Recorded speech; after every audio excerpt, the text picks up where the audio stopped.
It is said of the white snowfield that it is the center of the world, and it is home to terrifying monsters that inhabit its vast snows. Among these monsters, there is a giant white serpent that devours glaciers, a huge gray bear that causes earthquakes, and a cursed rat that corrupts and pollutes the seas. But despite all these horrors, an emperor who once escaped from that place mentioned that the monsters are not the most dangerous thing there. In the heart of the white snowfield, a man confronts a ferocious scorpion-like monster and engages it in a fierce battle, succeeding in eliminating it with swift strikes. After the battle, one of his companions remarks with disdain that what he did is exactly what one would expect from a barbarian, who always flaunts his ignorance as if it were a badge of honor. The silver-haired young man grumbles about how long he has had to spend with these fools, so the girl innocently asks him the meaning of the word ignorance, and whether it's something that can be eaten, prompting him to sigh in despair and tell her to forget it. In another scene, he scolds them for eating food he explicitly warned them not to eat, or they would die. He expresses his astonishment at how they devoured everything in less than a week, to which the girl and the bald man respond by considering what they did an admirable challenge, taking his words as a form of praise. Suddenly, the bald man named Greta falls ill, then collapses unconscious, and the girl frantically tries to wake him up, screaming. Amidst this chaos, the hero thinks to himself that this situation was never what he had wished for. His memories take him back to the past, where he longed to go to a fantasy world full of wonders and magic. To achieve his dream, he quit his job and embarked on an epic journey, where he climbed the highest mountain on Earth, reached its core, and traveled to the southernmost point of the planet. But of course nothing happened. He prayed every night, realizing that reality was far from fantasy, wishing to wake up in the heart of a fantasy world. And one day his prayers were answered. The scene shifts back to the past, where a man is shivering from the bitter cold. His companion advises him to wrap himself in more fur if he doesn't want to freeze to death. It turns out they are part of a group of mercenaries led by a captain, tasked with crossing the white snowfield. One of the men complains that this mission is suicidal no matter how tempting the reward, describing the idea of crossing this place as pure madness. The captain orders them to be silent, reminding them that they all agreed to this mission. The man replies that they didn't know the situation would be this harsh and cold. Inside a warm carriage, an elderly servant asks a young lady named Melina from the House of Akasha if she is okay. She replies that she is fine. Outside, the voices of the guards are heard complaining about the deadly cold, prompting the servant to call them insolent bastards. But Melina defends them, telling her servant not to be so harsh, as they were the only ones who agreed to guard them during their journey across the white snowfield. Afterwards, Melina suggests they should bring the guards inside, as it seems absolutely freezing outside. The servant refuses her request, reminding Melina that she knows very well what inhabits this white snowfield. Melina guesses he means the monsters. The servant begins to tell a story about an emperor who lived long ago, who wished to control the entire world and sought to conquer the white snowfield to achieve his ambition. The emperor led his strongest fighters and soldiers and entered the snowfield himself. After a few years, his empire collapsed and was forgotten by history, and the emperor returned alone after losing all his fighters and soldiers. He looked decades older and spoke like a man who had lost his mind, confirming the existence of monsters in the snowfield. But he added that the most dangerous thing there is not a monster, but the barbarian. He likened the place to a hell from which no one returns alive. The servant tries to say that it's just a legend, but Melina insists that the emperor's words carried weight, as most of the creatures he described were later discovered. The servant smiles and adds that despite this, no one has ever claimed to have seen a barbarian. Melina admits that what he says is true. Outside, the mercenary captain suddenly orders everyone to halt, pointing out that there is something on the horizon.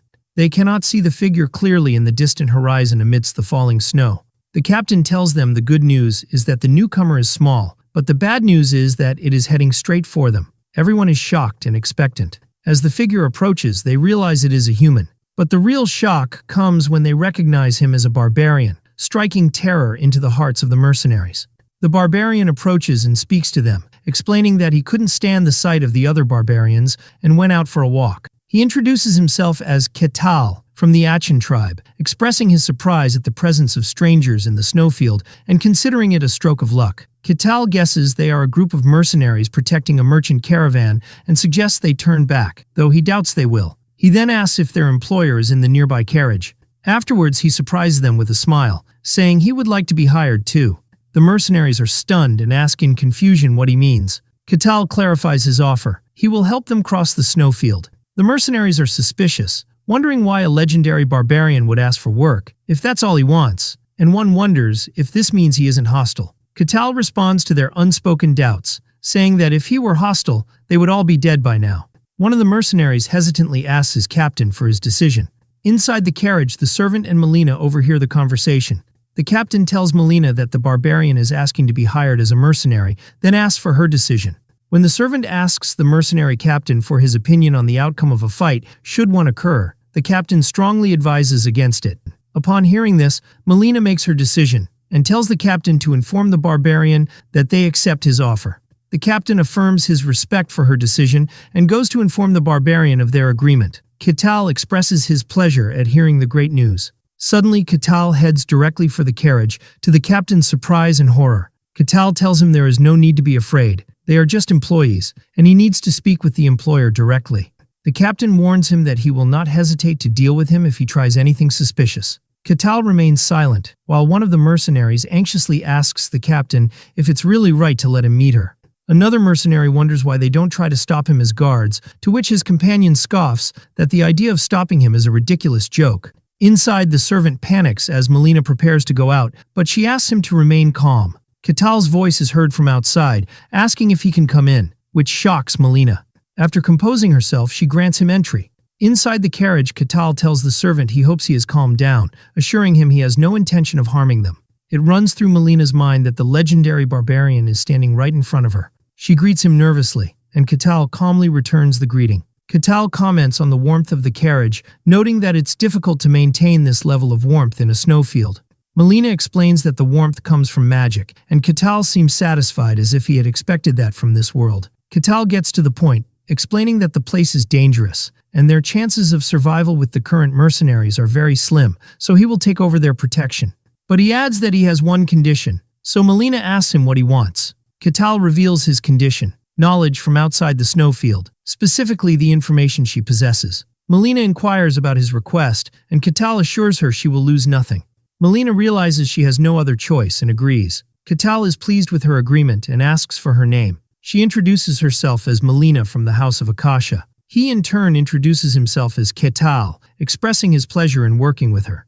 The narrative shifts to Catal's inner thoughts, who had longed for a fantasy world, only to wake up one day as a barbarian in a snowfield, with no time to understand why. He remembers that all that existed there was the biting cold and endless powerful monsters, and that he led a tribe, struggled for survival, and endured it all in despair. For countless years, he continuously tried to get out of that miserable snowfield, but an unknown power, appearing as an incomplete quest, prevented him from leaving, as he could only depart after completing it. And just as he was about to give up, people from the outside world would sometimes appear, although he never understood why they would willingly come to such a terrible place. Catal realized that the world outside this miserable snowfield is the world of fantasy and magic he had always longed for. From that moment on, he began to work diligently not just for survival, but for the goal of getting out. He remembers how he crushed monsters and completed the quests given to him one after another, driven by the single thought that he would one day get out.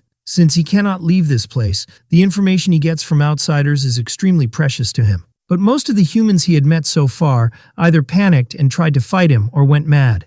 He reflects on how much time has passed since he had a conversation with a civilized person, feeling that talking with Melina is like a healing for his mind after being surrounded by uneducated barbarians.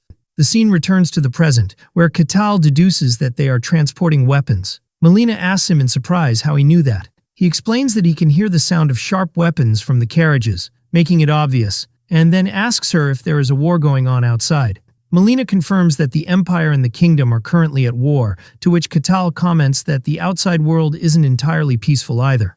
Melina adds that the Great Empire is pushing hard with immense numbers, but the Kingdom does not give in easily, and that swordmasters and heroes are protecting the borders. These terms pique Catal's curiosity, and he asks what kind of power they use. Melina asks if he doesn't know about mysticism, and he replies that he has never left this place. Melina admits she doesn't know the exact details either, but she begins to explain. She clarifies that there is a power called mysticism in the world, and that very few people can feel or use it. These individuals are given power ranks. The third rank refers to those who can only sense the power of mysticism.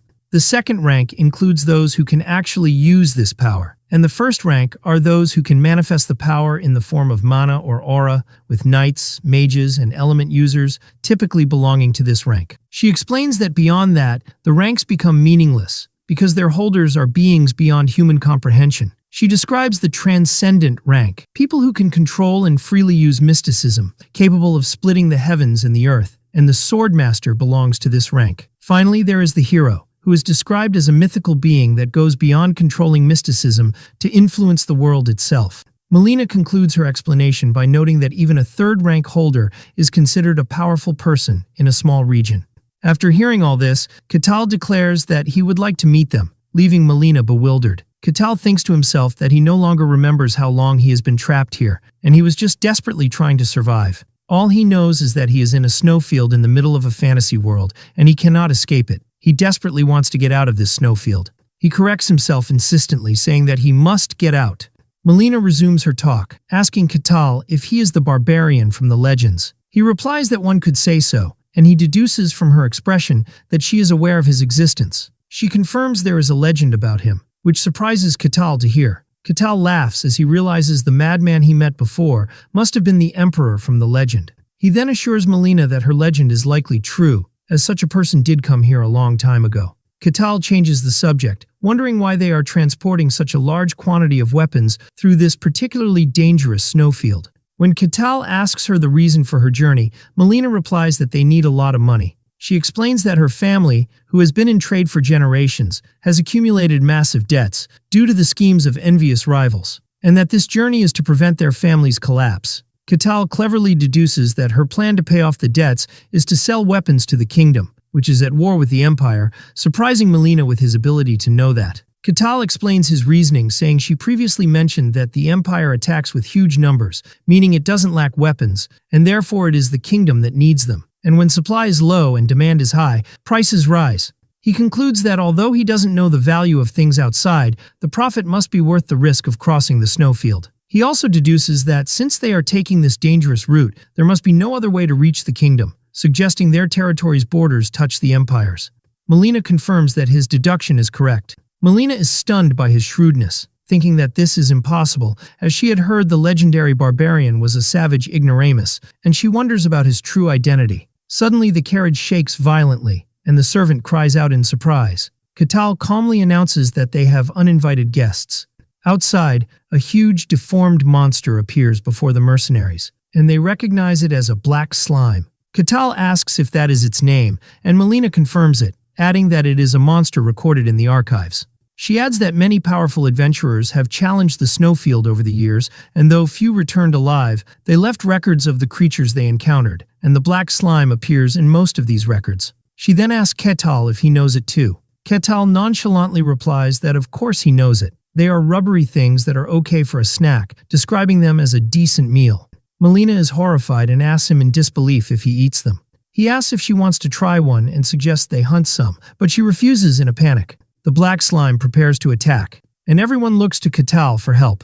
But Catal clarifies that he has a pact with them to protect their lives, and therefore he will only intervene if there is a real danger. He tells them they can handle this thing themselves, and more importantly, he needs to assess the power level of the outside world for himself. The monster attacks the mercenaries, and the captain orders his men to raise their shields. The mercenaries struggle against the monster's powerful attacks. One of them jumps and tries to finish the monster, but he is thrown away like an insect, causing him to curse the monster's strength. The captain remembers an important piece of information and shouts the attack pattern, explaining that the black slime can only move in straight lines, and orders his men to disperse and coordinate their attacks. His men immediately respond to the order, confirming their understanding of the new plan. The mercenaries execute the captain's plan precisely, dodging the black slime's attacks and delivering their blows simultaneously. The monster screams in pain under the weight of their coordinated attacks. As they continue to stab relentlessly, the captain urges them to keep up the attack without stopping. When the captain realizes that normal attacks are useless, he orders his men to target the nucleus hidden somewhere inside the monster. The captain himself delivers a powerful blow with his glowing sword downwards, cutting through the slime's body. The monster's red nucleus shatters, and its body begins to melt.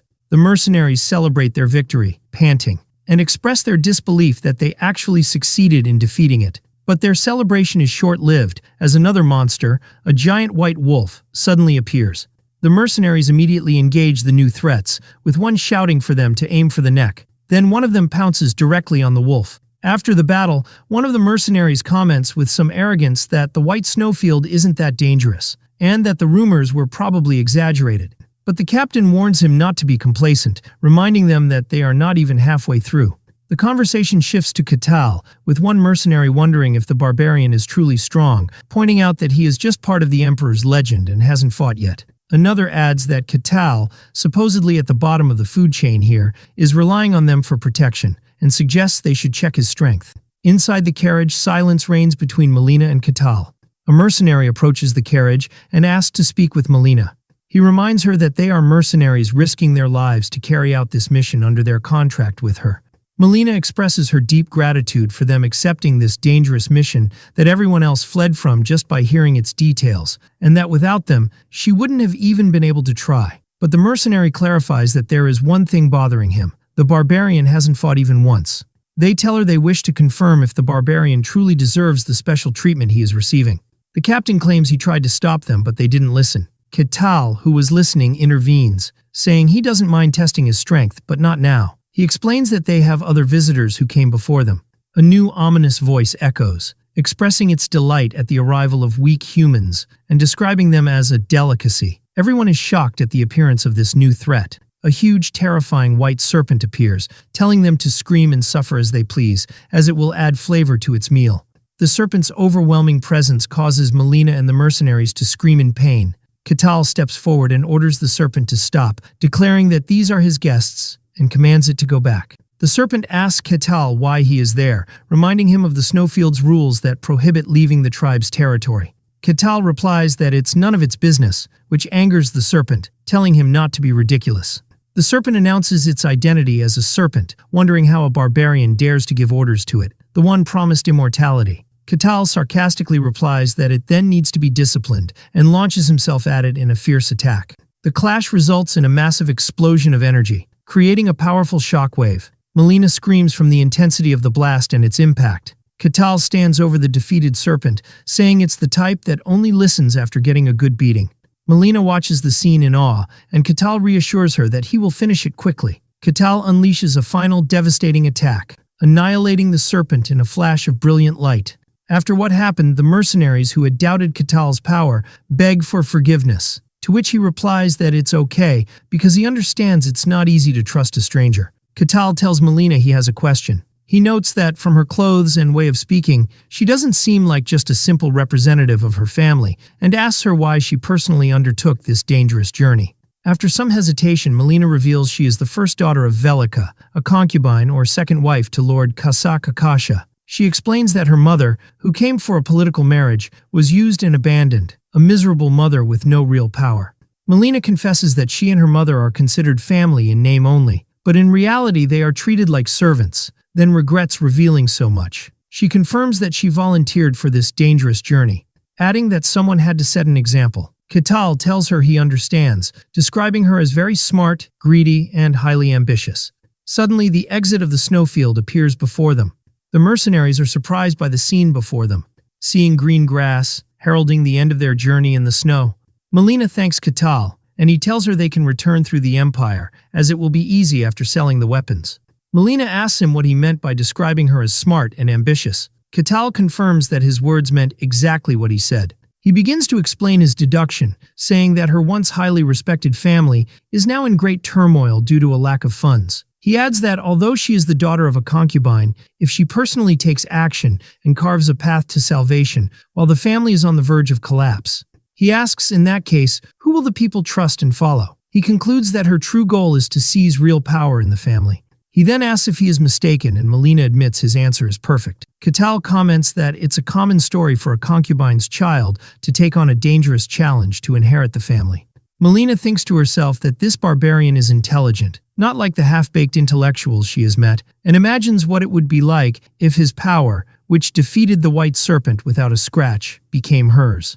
Accordingly, she offers Catal to come with her if he ever considers leaving the snowfield. Catal declines her offer for now, explaining that he still has some matters to attend to. So, Melina offers him a piece of her jewelry. She tells him that if he ever gets out and looks for the Akasha family, he should show them this piece. Katal gladly accepts the gift. They exchange farewells, with Melina thanking him and praying they will meet again. Katal watches their carriage as it drives away. 5 years later, in the white snowfield, a message appears stating that Katal has completed quest number 1784 and that all conditions have been met. Another message appears telling him he can leave the snowfield, and he begins to cross through a shimmering barrier. Katal thinks that this is finally his first step into the fantasy world he has always wanted. He enjoys the smells of grass, animals, and the river, scents he would never have experienced in the snowfield. He expresses his happiness with these new smells, feeling completely satisfied. He shouts at the distant snowfield, vowing never to return to it. He reflects on finally reaching the world he dreamed of, the world of fantasy and mystery he thought he would never reach, and that, although the starting point was terribly wrong, he managed to survive. He announces his intention to enjoy this world with all its dragons, elves, magic, and swords. He believes his intense desire to reach this fantasy world is what kept him alive in that hell. Then he senses a gathering of beings nearby. He assumes this gathering is a village and feels excited to finally see a civilized town. He remembers the ignorant barbarians he lived with and how they were oblivious to the importance of shelter, and feels a strong nostalgia for a well-designed human settlement. As he wonders how to introduce himself politely, he hears a voice. The voice announces to the dear elf villagers that this place will become their new home. He watches a group of elves unloading their belongings and celebrating their new home. A young elf anxiously asks an elder if the place is truly safe, and the elder assures him it is. But the young man is still worried, even though the area is remote and inaccessible to humans. He expresses his concern about the proximity of the snowfield, and the elder understands he fears the appearance of monsters. The elder reassures him, saying that nothing has come out of the snowfield for thousands of years, and that they have also set up a barrier as a precaution. He explains that they have placed a magical concealment barrier based on ancient elven magic, making the place look like an ordinary forest, and that as long as the barrier remains, no outsider can reach them. He adds that even if monsters came, they have Her Majesty the Queen, whom even the monsters of the snowfield cannot touch. At that very moment, Katal feels he has torn something as he walks, wondering if there was something in this place, unaware that he has just breached the barrier. As Katal walks through the forest, he wonders how much farther he has to go. Suddenly, he comes across a lost little elf girl. He is overjoyed to see a real elf, one of the fantasy races he had always imagined, and feels that his survival so far has been worthwhile. The little girl was crying and scared, having realized she had wandered too far and lost her way. Katal approaches her and says hello, but the girl panics at his appearance and faints. So Katal catches her. He is puzzled about what to do after she fainted before they could talk, and decides to take her back to her village. He remembers that elves in legends are a peaceful and benevolent race, and hopes that if he returns the child, they will welcome him kindly, and he will experience their hospitality. He was greatly looking forward to this experience. When he arrives at the village carrying the child, a woman, presumably her mother, screams in terror for her child, shocked by the presence of a human there. The elves react aggressively, asking him who he is and how he managed to penetrate their barrier. Katal realizes things are not going as he expected. The child's mother continues to scream. The elf elder expresses his shock, wondering how a human could have entered their protected land with a barrier. One of the elves tells him there is a crack in the barrier, and the elder panics, asking for the whereabouts of Her Majesty the Queen, and is told she has left for a short reconnaissance tour. Katal tries to explain that he is not their enemy, but a warrior threatens to hunt him to the ends of the world if he doesn't return the child. The elder declares that their location has been exposed, and concludes that since the barrier has been breached, the humans must have come fully prepared. He wonders how long the humans have been tracking them. Katal realizes they think he is a kidnapper, and decides he must clear up the misunderstanding first. He places the child, who has regained consciousness, on the ground, and tells her to go back to her people. The child looks at him, terrified by his frightening appearance, then runs away. The child cries and screams so intensely that Katal wonders if his face is really that scary. He is a little shocked. He thought his appearance was decent enough when he was in the snowfield. He tries to talk to them again, explaining that he returned the child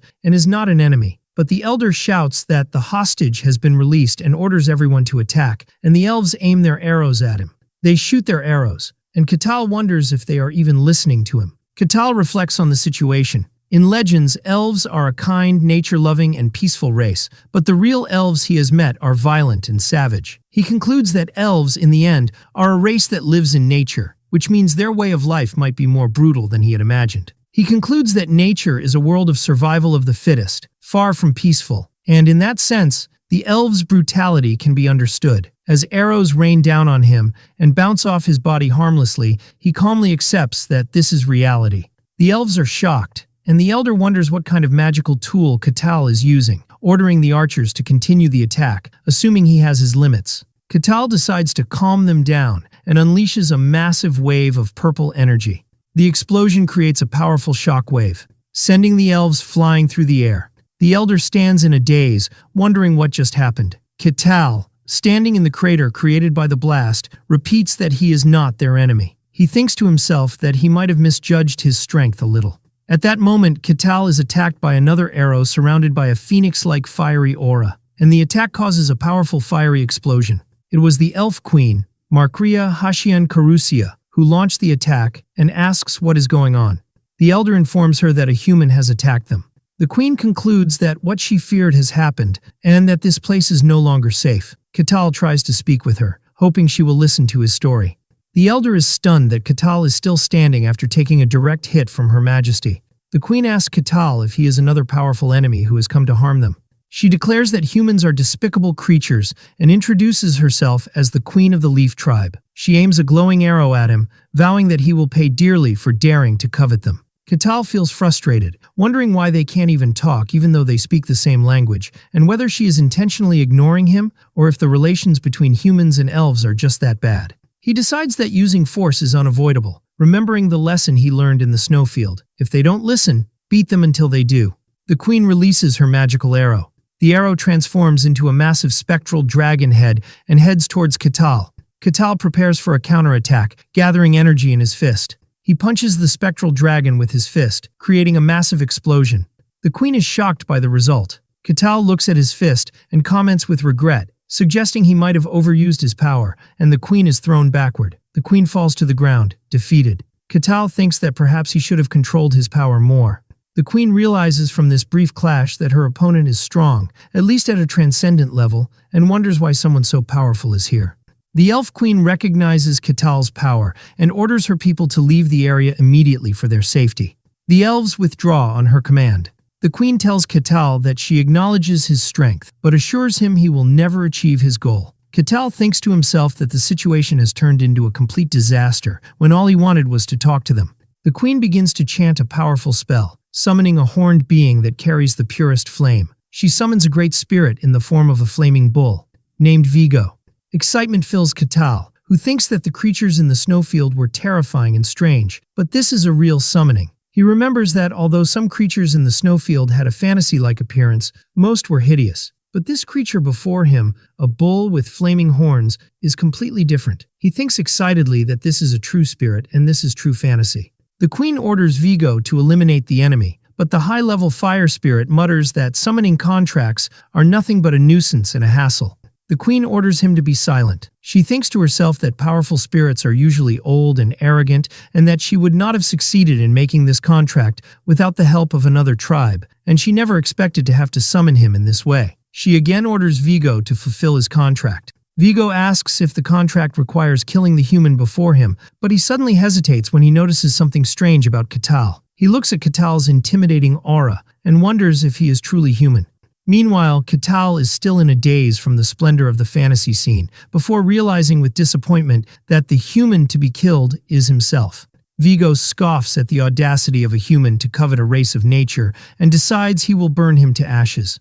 Vigo charges towards Catal. Catal prepares to block the attack. Suddenly, the queen winces from the impact of a shockwave. When she opens her eyes, she is shocked to see Catal had easily blocked Vigo's attack and grabbed his horn. Catal smiles and thinks that he feels more at ease seeing a monstrous form because he doesn't hesitate to beat it to death. The queen watches the scene in horror. Catal unleashes a devastating attack that causes a massive explosion, destroying the forest, the surrounding rocks, and its echo reaches the atmosphere. The queen screams from the force of the explosion. The green forest turns into a huge crater, and the queen looks on in disbelief at what happened. Catal walks toward the defeated queen in the middle of the crater and approaches her. The defeated elf queen begs him to at least spare her people. Catal calmly assures her that he is not their enemy. The queen is shocked, unable to speak. After long talks, the elves finally accept that he was not really their enemy. The queen offers a formal apology to Ketal, admitting that they were too quick to judge him. She feels deep regret, realizing how rude they were when they mistook the person who returned the lost child for an enemy. Ketal tells her he understands their position, especially since they were driven from their homes by humans, but he admits he was saddened that no one listened to him. The queen confirms with him again that he was not one of the humans chasing them, and Ketal explains that this is the first time he has seen an elf, as there are none in the white snowfield. The queen is shocked at the mention of the snowfield and recognizes him as the Ashen Barbarian, and Ketal confirms that this is the name strangers call him. The queen expresses her disbelief, having thought it was impossible for humans to survive there. She asks him worriedly if his coming from there means that others can come too. Ketal answers that he doesn't know for sure, but he doesn't think anyone else will get out the same way he did. He explains that there are rules in the snowfield that not even powerful beings like dragons can break, and that for some reason, he was the only one able to escape through something called a quest, believing his case is a rare exception. The queen is relieved, then Ketal asks her about the state of her summoned creature. He bluntly reminds her that the bull was split in half. The queen reassures him that there is no need to worry, as spirits are beings of nature, and it has simply returned to the spirit world. And feeling sorry for her rudeness, she asks if he desires anything, promising to grant his wish. Ketal thinks about the concept of a spirit and asks if non-elf beings can make a contract with one. At first, the queen thinks it's impossible, but she reconsiders, stating that there are some humans close to nature who can make pacts with spirits. After thinking, she tells him that if he wishes to contract a spirit, he should go to Elfo Sagrado. She explains that this place is the sacred land of all elves where their god resides, and that he might be able to fulfill his wish there. Ketal asks if a human like him can go there. The queen replies that it might be possible with her recommendation, and offers to give him the location on the condition that he keeps it a secret. The queen's inner thoughts reveal that Elfo Sagrado is the dream destination for all who study elves. She thinks that elves never reveal its location to other races because humans pose a great danger to this sacred place. Despite this, she decides to trust him and offers him a glowing crystal. Ketal accepts it gratefully. The queen explains that even if he reaches the area, their god will surely test him. But she expresses confidence that he will succeed and wishes him a safe journey, and Ketal thanks her. The queen formally introduces herself as Markria Hashian Karusia, queen of the Leaf tribe, and asks for his name. He introduces himself as Ketal, the Barbarian. After some time has passed, Ketal speeds through the forest. At the border of the Barkon territory in the kingdom of Gehenthra, the guards panic due to a thunderous noise and an immense power approaching them. The guard captain orders the bell to be rung, and all guards to assemble immediately. Ketal suddenly arrives, his powerful landing causing a tremor that kicks up dust and debris. The guard captain is shocked by his sudden appearance. Ketal greets them and asks if they are the guards. The guards are bewildered and cautious. They wonder if he is the source of the noise and whether he is an enemy. One of the guards notices Ketal's gray hair and the scar on his chest, and realizes with a shock that he might be the legendary Ashen Barbarian. As Ketal approaches them, the guards raise their weapons and warn him not to come any closer, or they will attack. Ketal calmly tells them he is not their enemy and hopes they will calm down. One of the guards nervously asks him what he wants from them. Ketal points his finger in a certain direction, and the guard asks him what he means by pointing to the city gate. Ketal expresses his desire to visit their territory, and the guards are shocked by what he said. The scene shifts to a room, where the guard captain asks Ketal if his purpose is merely to pass through. Ketal replies that he would like to stay for a while if possible, but he doesn't know for how long. The captain asks for his name, and he replies, Ketal.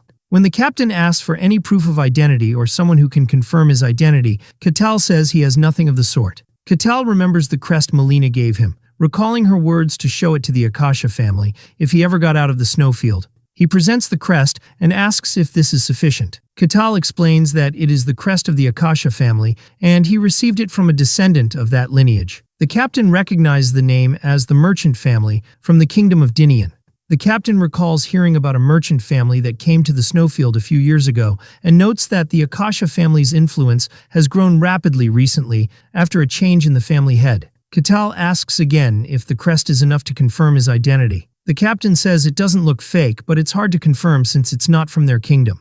The captain decides that although the crest isn't a complete confirmation, it is useful. He allows Ketal to enter, but on one condition. He clarifies that the condition is to confirm that he is not a dangerous person. The captain explains that there are 3 other people with unconfirmed identities also trying to enter the territory. The condition is that Katal must form a team with them and they must clear a nearby dungeon to prove they pose no threat. Katal finds this condition easier than he expected. Katal agrees to the captain's condition, but the captain adds another one. The second condition is that after clearing the dungeon, Katal must report all information about the operation to them. Katal understands the captain's clever plan to have the people with unknown identities watch each other, and through their reports, he will be able to expose any suspicious ones among them. The captain changes the subject, flustered, and asks Katal if he is really a barbarian. Katal confirms that he is indeed a barbarian.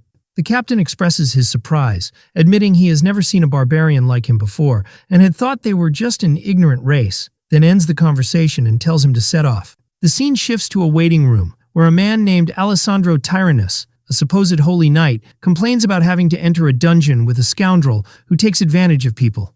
A thief named Kasan Hak retorts, sarcastically asking if the old man is venting his anger on him because another thief scammed him out of all his money. Alessandro gets angry and asks how a thief dares to insult a holy knight. Kasan mocks him, questioning if real holy knights wear worn-out armor, and says if he were a real knight, he wouldn't be here in the first place. He concludes that Alessandro is just a wandering warrior, and that they are both the same kind of insects. Alessandro erupts in anger and threatens to fight. Kasan scoffs at him, asking if he thinks his shabby armor will protect him. The third team member, a priestess, intervenes and asks them to stop. The priestess, Hayez of Calusia, expresses her concern about having to clear a dungeon with these people. The guard captain enters and tells them the minimum for entering the dungeon is 4 people, and that someone else will be joining them. The priestess hopes the last person is normal, and the captain tells her she can judge for herself as he has just arrived. Katal enters the room, and the existing team members are shocked by his presence. Katal cheerfully asks them if they are his team members. The team members react in shock. Alessandro notes his massive size. The priestess wonders if he is human, and Kasan feels the immense pressure emanating from him. Katal says hello.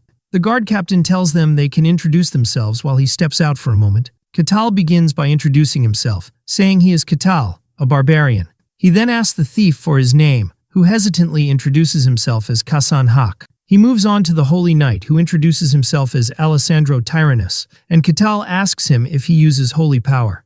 Alessandro nervously explains that he is a somewhat special Holy Knight and cannot use it. The priestess introduces herself as a priestess of Calusia, the god of lies and deceit. Katal asks her why her identity isn't confirmed since she is a priestess. She explains that the god she serves is not highly regarded. After the introductions are complete, the guard captain announces that if they are ready, they should set off. Silence and tension fill the air as the team makes their way. The accompanying guard announces their arrival. The guard points to the dungeon entrance. He explains that it is a 3-floor dungeon, and the monsters that appear inside are undead. The objective is to clear it and find a crest inside. Katal asks Kasan to explain the plan before they begin. He starts to explain, and when he addresses Katal as Sir, Katal cheerfully tells him to drop the formalities because they are comrades. Kasan assigns the roles, saying Katal and the warrior, Alessandro, will form the front line while he will check for traps. He adds that the priestess will support the battle from the rear with her divine powers. Katal agrees to the plan, which confuses Kasan. Katal then enthusiastically announces that they will set off. The team enters the dark dungeon, with Katal leading the way. Inside, Kasan notes the pitch-black darkness and the absence of the usual traps or keys, finding it suspiciously ordinary. Suddenly, Kasan stops the group, pointing out that there is a monster, although Katal sees nothing. He points to the bone fragments scattered on the ground, explaining that they are skeletons that will rise and attack them if they get any closer. Kasan realized to himself that the guard captain knew about this, and that this dungeon was not just a test, but a way to get rid of troublesome outsiders. Katal thinks about the word skeletons. Alessandro explains that skeletons are powerful monsters that keep moving even if they are injured or their limbs are cut off. He adds that their defense is high because they are made of bone, making the dungeon's difficulty higher than expected. Kasan takes the lead again, telling the priestess to prepare her divine power, Alessandro to ready his shield, and Katal to get ready as well. He explains that his role is to exploit opportunities during the fight and advises them to target the skeleton's weak point, the neck, and to strike it multiple times due to its toughness. Katal thinks that Kasan is a good leader. As soon as they advance, a skeleton rises from the ground. The team members prepare for battle. but Katal simply raises his hand. With a single easy blow, he shatters the skeleton's skull. He then blows the magical dust off his hand. The rest of the team is completely stunned.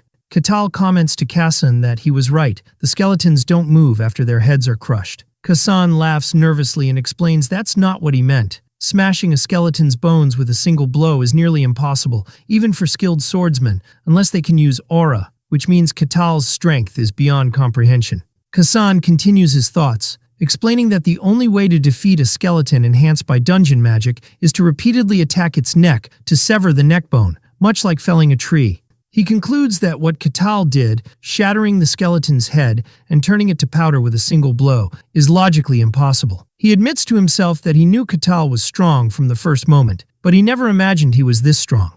The team members look at Katal in shock, and Alessandro wonders if he is really human. Katal simply says they should keep moving forward. The rest of the team immediately responds, agreeing nervously, and Katal finds their sudden haste amusing. As they continue on their way, Katal plays with a skeleton's skull. Suddenly, a large group of skeletons confronts them, and everyone prepares for a tough battle. But Katal stops them and asks for a favor. He asks to handle these skeletons himself, justifying it by saying he has some things he wants to check. The team members immediately agree, awed by his power. Katal thanks them. Alessandro wonders what he intends to do. Katal approaches the skeletons, finding their structure interesting. One of the skeletons begins to attack him, and he seems to be analyzing its movements and structure. He then addresses one as if it were a training partner, asking it what it will do now. The skeleton attacks him with its sword. Katal easily dodges the blow. He then grabs the skeleton's hand and asks with a smile what it will do about this. He then breaks the skeleton's arm with his bare hands, and the skeleton is surprised by what happened and feels insulted. He then skillfully catches its fallen sword with his other hand. Katal mocks the situation, commenting on the skeleton's ability to switch hands. When the skeleton attacks, Katal grabs its hand again. He then breaks the blade and dismantles the skeleton's arm. The skeleton continues to attack, but Katal dodges it with ease. He blocks the skeleton's direct blow with his hands, smiling and expressing admiration for the skeleton possessing intelligence. One of the team members groans in disbelief. Alessandro is completely stunned as he realizes the reality of Katal's seemingly impossible strength. Alessandro thinks to himself that this is a true barbarian. Katal removes the skeleton's skull and then crushes it under his foot. He then apologizes to the team for keeping them waiting, but the team members, now in a state of awe, tell him he can do whatever he wants. When Katal suggests they continue, the team nervously agrees. They reach the entrance to the second floor. An exhausted Kassan suggests they take a short break. Katal agrees, much to Kassan's relief. During their break, Katal says he has some questions about the dungeon. The priestess Hayez invites him to ask. Katal begins his talk by shyly admitting that he lacks a lot of knowledge. Hayez encourages him, saying that the desire to learn is a wonderful quality, and asks him what he is curious about. Katal notes that the dungeon was very close to the territory. He asks if the presence of dungeons and monsters near where people live isn't a problem. Hayez explains that dungeon monsters don't usually come out, and that although there are exceptions, they are dealt with beforehand. Kassan adds that dungeons appear naturally, sometimes as caves or towers. He points out that most of them appear near large population centers. Hayez adds that when a dungeon appears, the territory assesses its danger level, and then people like them are sent to deal with it. Katal asks if they appear within the territory itself, and the priestess clarifies that they appear at a certain distance from populated areas. Katal then asks if there is a reward for successfully clearing the dungeon.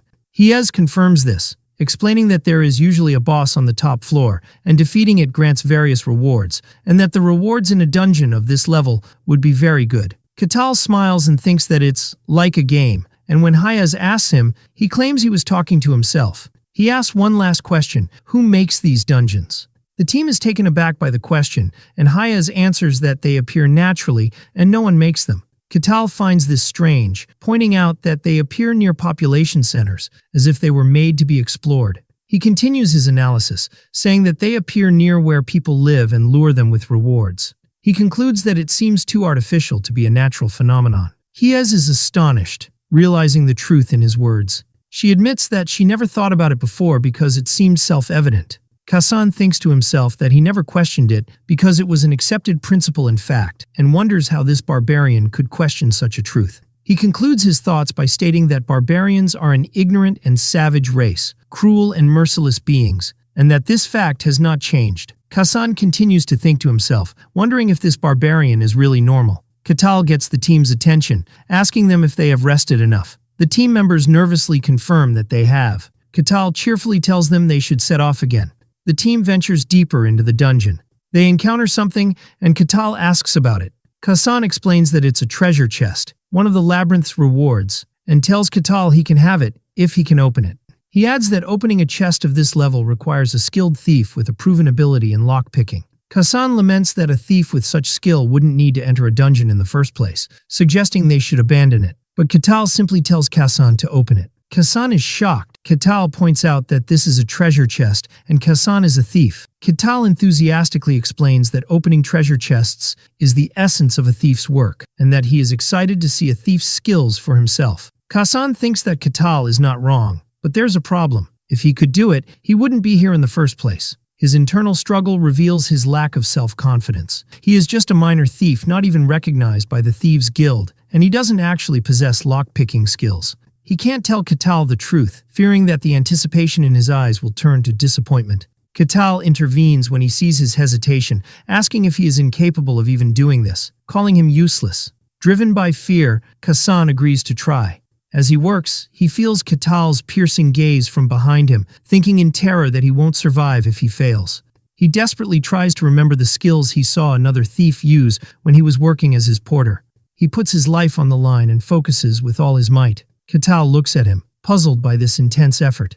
With a click, Kassan succeeds, announcing with tears in his eyes that the chest is open. Hiez expresses her genuine admiration, saying it's amazing, and that she never expected to see a skilled thief open a treasure chest herself. Katal congratulates him on his impressive work. Kassan goes through a moment of existential crisis. He had always prided himself on doing his best to survive, but at this moment, he questions this belief for the first time in his life, wondering if he has truly been doing his best all this time, and with that, Kassan loses his pride.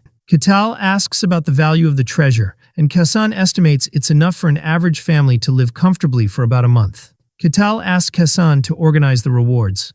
As Kassan begins to sort the treasure, he suddenly screams in terror. The team cautiously advances and continues on their way. They find another skeleton lying on the ground, and Katal tells them to wait. Katal notices 4 skulls, deduces there are 4 skeletons in total, and announces that he will take care of 3 of them. The team is stunned. Katal tells them with a smile that he will leave the last skeleton for them. Kassan realizes this is a real fight and a test for them, and the rest of the team understands the situation and agrees. The skeletons begin to assemble themselves from a pile of bones, a sight Kassan finds terrifying. The 4 skeletons rise to face them. Kassan orders everyone to engage, and the priestess Hiez begins to chant her prayer. The skeletons rush towards them. As one leaps towards Kassan, Katal grabs the rest of the skeletons, telling them not to spoil this rare scene. A skeleton attacks Alessandro, who blocks it with his shield. Alessandro dodges the attack, and Kassan jumps in to attack the same skeleton. Hiez casts the Shadow of Illusion spell, which hits the skeleton and makes it stagger. Katal watches and laughs, commenting that it's rare to see a textbook example of organized party combat. He eliminates the 3 skeletons in his hands and then says he can now enjoy the show. Kassan continues to try and attack the skeleton. The team members realize that Katal is testing them. The last skeleton, left for the team, seems confused after its comrades disappeared. Kassan thinks to himself that if they show weakness, they will die. After the battle ends, the team appears extremely exhausted. Katal thinks that those who came to the snowfield were all strong. The team advances, and although the monsters on the 3rd floor were also skeletons, thanks to Katal's leadership, they progressed without much difficulty, until they finally reached their destination. They arrive at the deepest room of the dungeon. There, they find the dungeon boss, a skeletal knight sitting on a throne. Hiez is shocked, wondering why such a being is here. Katal asks if this monster is different from the others, and Hiez confirms that it is very strong. She explains that the skeletal knight is an opponent that can only be faced by those at the knight level, and this monster is beyond their ability to handle, then asks what would happen if they decided to turn back. Kassan explains that in that case, the territory would conduct an investigation, and if they found the decision was reasonable, the matter would usually be resolved without issues. Katal describes the team's decision to withdraw as reasonable. The skeletal knight sitting on its throne radiates an ominous energy. Katal approaches it, admiring that it's a skeleton that can maintain its own form. The skeletal knight rises from its throne and draws its sword. Hiez warns of its danger. She tries to block the blow it unleashed with a shield, but it shatters, so Alessandro intervenes to block the blow with his shield. The shockwave knocks the team members back, but Catal remains standing, unaffected. Alessandro expresses his disbelief at the power of that single attack. The skeletal knight rushes towards Catal. Catal calmly watches its approach. With a single blow, he completely obliterates it, and the skeletal knight shatters entirely. The rest of the team is completely stunned. Catal dusts off his hands and simply asks if that's all. A new treasure chest appears, and Catal calls out to Kassan. He asks if he can open it, and Kassan replies in a panic that it's impossible because it's protected by a high-level lock beyond his skills. Catal comments that it's a shame, and Kassan agrees that they should abandon the chest. Catal ignores this and prepares to smash the chest open by force, shocking Kassan. With a powerful blow, Catal shatters the chest and opens it. Catal comments that the reward might be bigger this way and asks Kassan to collect the loot. Kassan thinks to himself that he has never heard of smashing a treasure chest by force and wonders why Catal asked him to open the first chest if he could simply smash it. They exit the dungeon, which begins to disappear. Kassan explains that when a dungeon is fully cleared, it disappears, and he concludes that there was no secret room this time. The concept of a secret room interests Catal, and Kassan tells him they exist but are rare, which Catal finds interesting. The guard captain is waiting for them, shocked at their swift return. The captain asks about the dungeon, and Catal replies that it was very satisfying. The captain tells them he will follow the exit procedures and asks them to accompany him one by one. The priestess is questioned first, and she reports no major problems. The guard captain asks her if she thinks the barbarian can stay in the territory. The guard captain thinks to himself, hesitant about the decision to let the barbarian stay, noting that his ambiguity only shows when he is talked about. He concludes that clearing the dungeon was just a means, and the real goal was to expose dangerous individuals. During Kassan's questioning, he mentions that Catal doesn't seem like the type to cause trouble. Alessandro reports that the barbarian is brutally strong but hasn't harmed anyone, concluding that he is completely different from ordinary barbarians. When Catal is questioned, he praises his team members, commending Kassan for his excellent work in disarming traps and trying to open the chest, Alessandro for holding the front line as a warrior, and Hiez's prayers that supported them in battle. The captain finds this mutual praise unusual, as strangers forced to work together usually don't end up praising each other. The captain makes his decision and grants them permission to enter, but warns them they will be expelled if they cause any trouble. He then gives them the reward for clearing the dungeon and asks them to divide it among themselves, which impresses Kassan, who notes that guards sometimes seize the reward for themselves. Catal cheerfully announces that the reward should be divided fairly. The other members are confused and refuse their share, saying they are fine without it. But Catal insists that they cleared the dungeon as a team, so the reward must be shared fairly, and he accepts no objections. He then enthusiastically suggests they celebrate by drinking at a nearby tavern. The team nervously agrees, but they are actually terrified and wish they could just go home safely.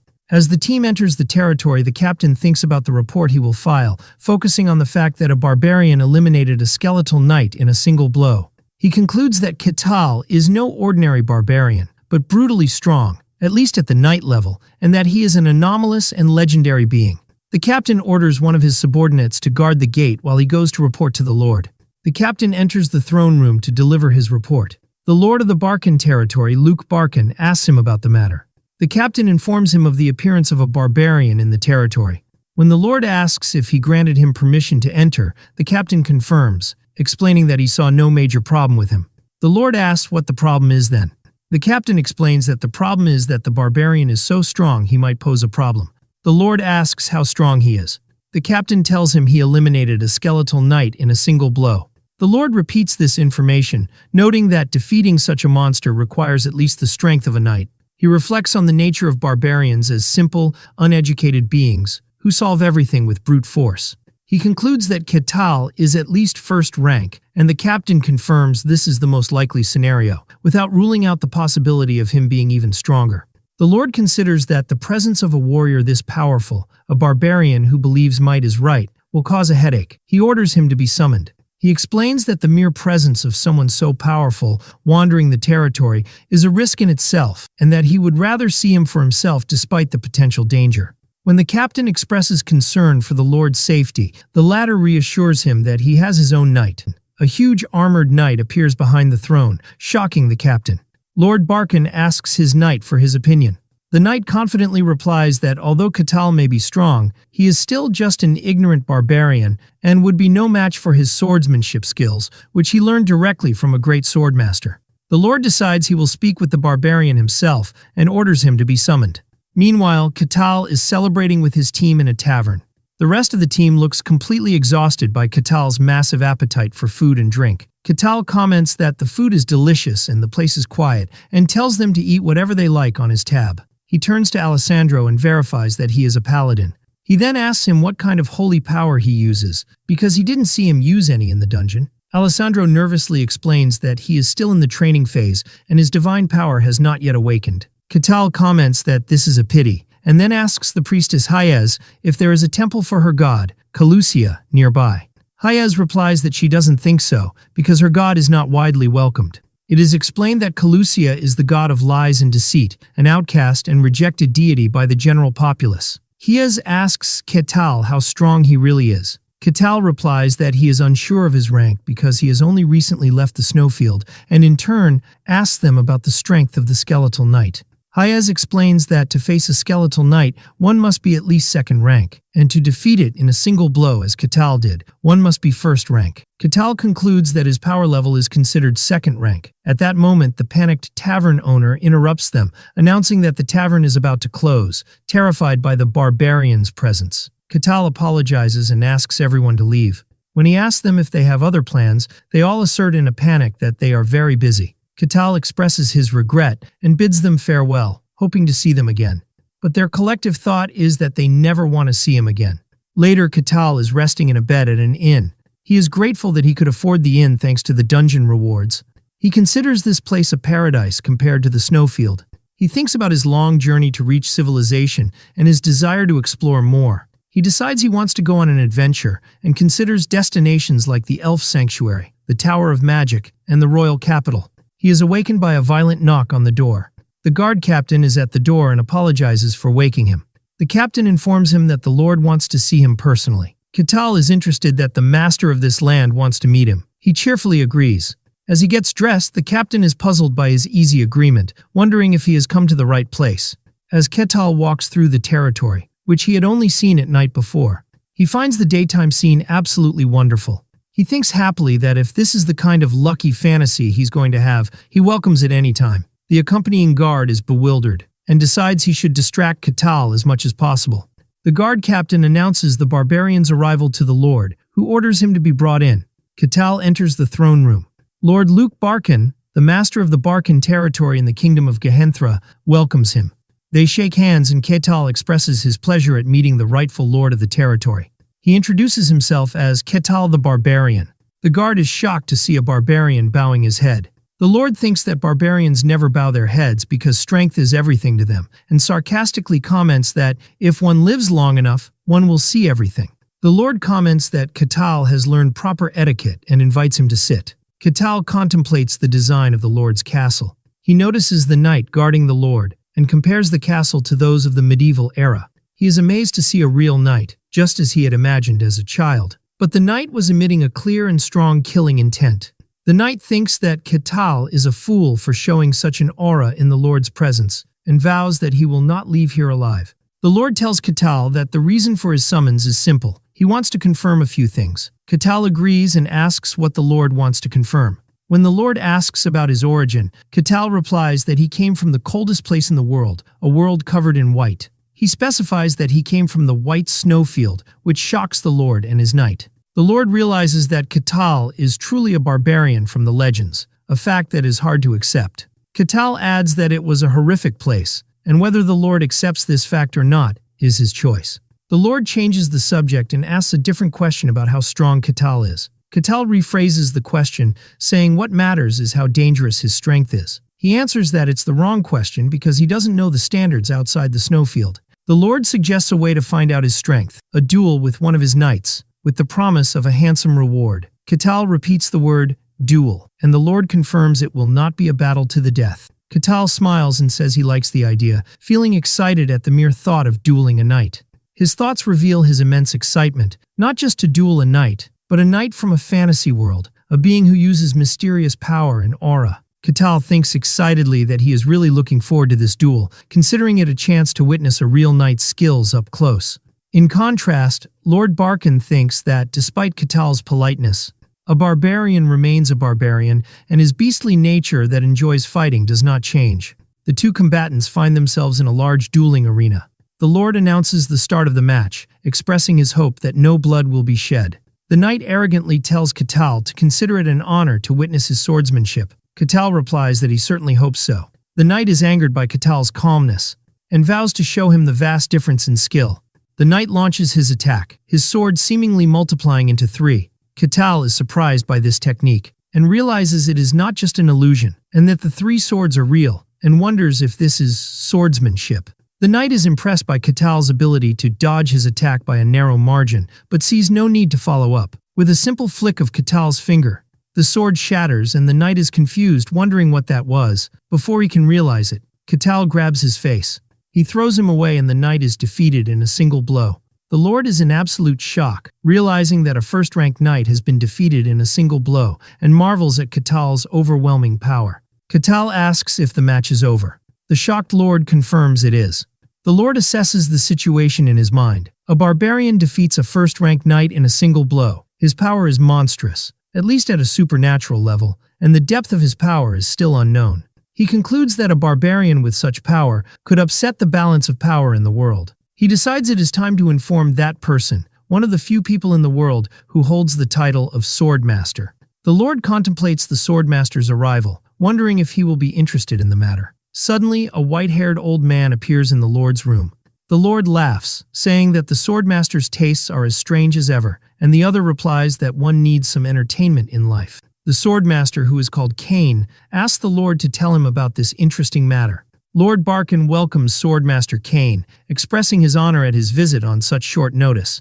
Meanwhile, the knight who faced Katal is recovering in his bed. The Lord visits him and asks about his health. The knight apologizes and says he will be fine in a few days. Swordmaster Cain appears and scolds his student, saying he should be apologizing to him for losing to an unknown barbarian. Cain examines his student, noting that he has no injuries. He thinks that he saw his student's armor completely shattered, and given his condition, it would have been normal for him to die, yet his body is intact. Cain wonders if the barbarian deliberately controlled his power. The Lord agrees, adding that Katal is not just a reckless barbarian, but can control his power with amazing precision. Cain concludes that showing such restraint means Katal's power far exceeds the knight's level, and that he is at least at a supernatural level. Cain sinks into deep thought. Lord Barkin asks for his opinion, comparing Katal's strength to his own. Cain confidently replies that despite Katal's strength, he is a swordmaster, and that even supernatural power cannot reach him. However, Cain notes that Katal did not use aura and yet possessed such immense power. He agrees that this is impossible through normal means and wonders if this is the power of the barbarians of the White Snowfield. The Lord says he didn't believe it at first, but it seems to be true. Cain reflects on the idea of a legendary human coming from the White Snowfield. He wonders if Katal is truly human, or perhaps of another race, but he dismisses the idea of him being from another race. He reasons that if he were, he would not have shown any consideration for humans, by sparing the knight's life, and concludes that this must be a misjudgment on his part. Cain is still concerned about the fact that Katal came specifically from the White Snowfield, and wonders why he appeared from there, of all places, at this particular time. When the Lord asks him if something is wrong, Cain dismisses it as a matter for another time, grumbling about the strange requests the Emperor always makes. He reassures the Lord that it's nothing to worry about for now. Cain asks if the barbarian is still in the territory, and the Lord confirms he is. Cain decides he must confirm things for himself. Later, the guard captain asks Katal about his future plans.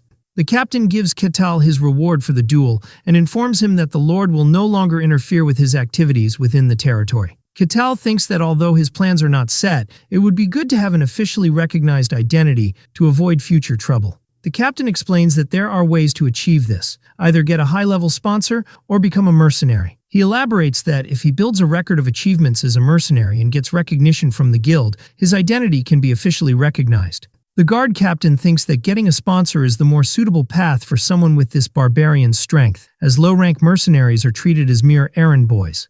But Katal is charmed by the idea of being a mercenary, who takes requests and kills monsters, considering it the essence of fantasy romance.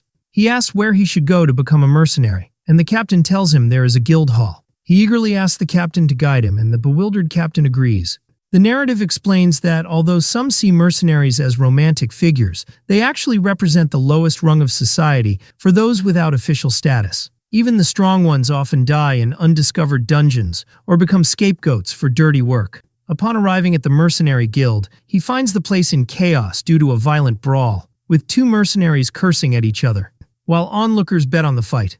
Nearby, a woman asks the receptionist, Rosa, about the new recruits. Rosa sighs, saying they are all weirdos and hopeless. She mentally lists the new recruits: a madman claiming to be a holy knight, a thief, and a nun no one trusts because of the god she worships. Rosa laments that no respectable people have shown up, and wishes for a handsome prince on a white horse to save her from her job. At that moment, Catal enters the guild, surprising her. Catal surveys the place and recognizes it as the guild hall. The fight immediately stops, and everyone stares at the barbarian in shock. Catal approaches the reception desk and announces his desire to become a mercenary.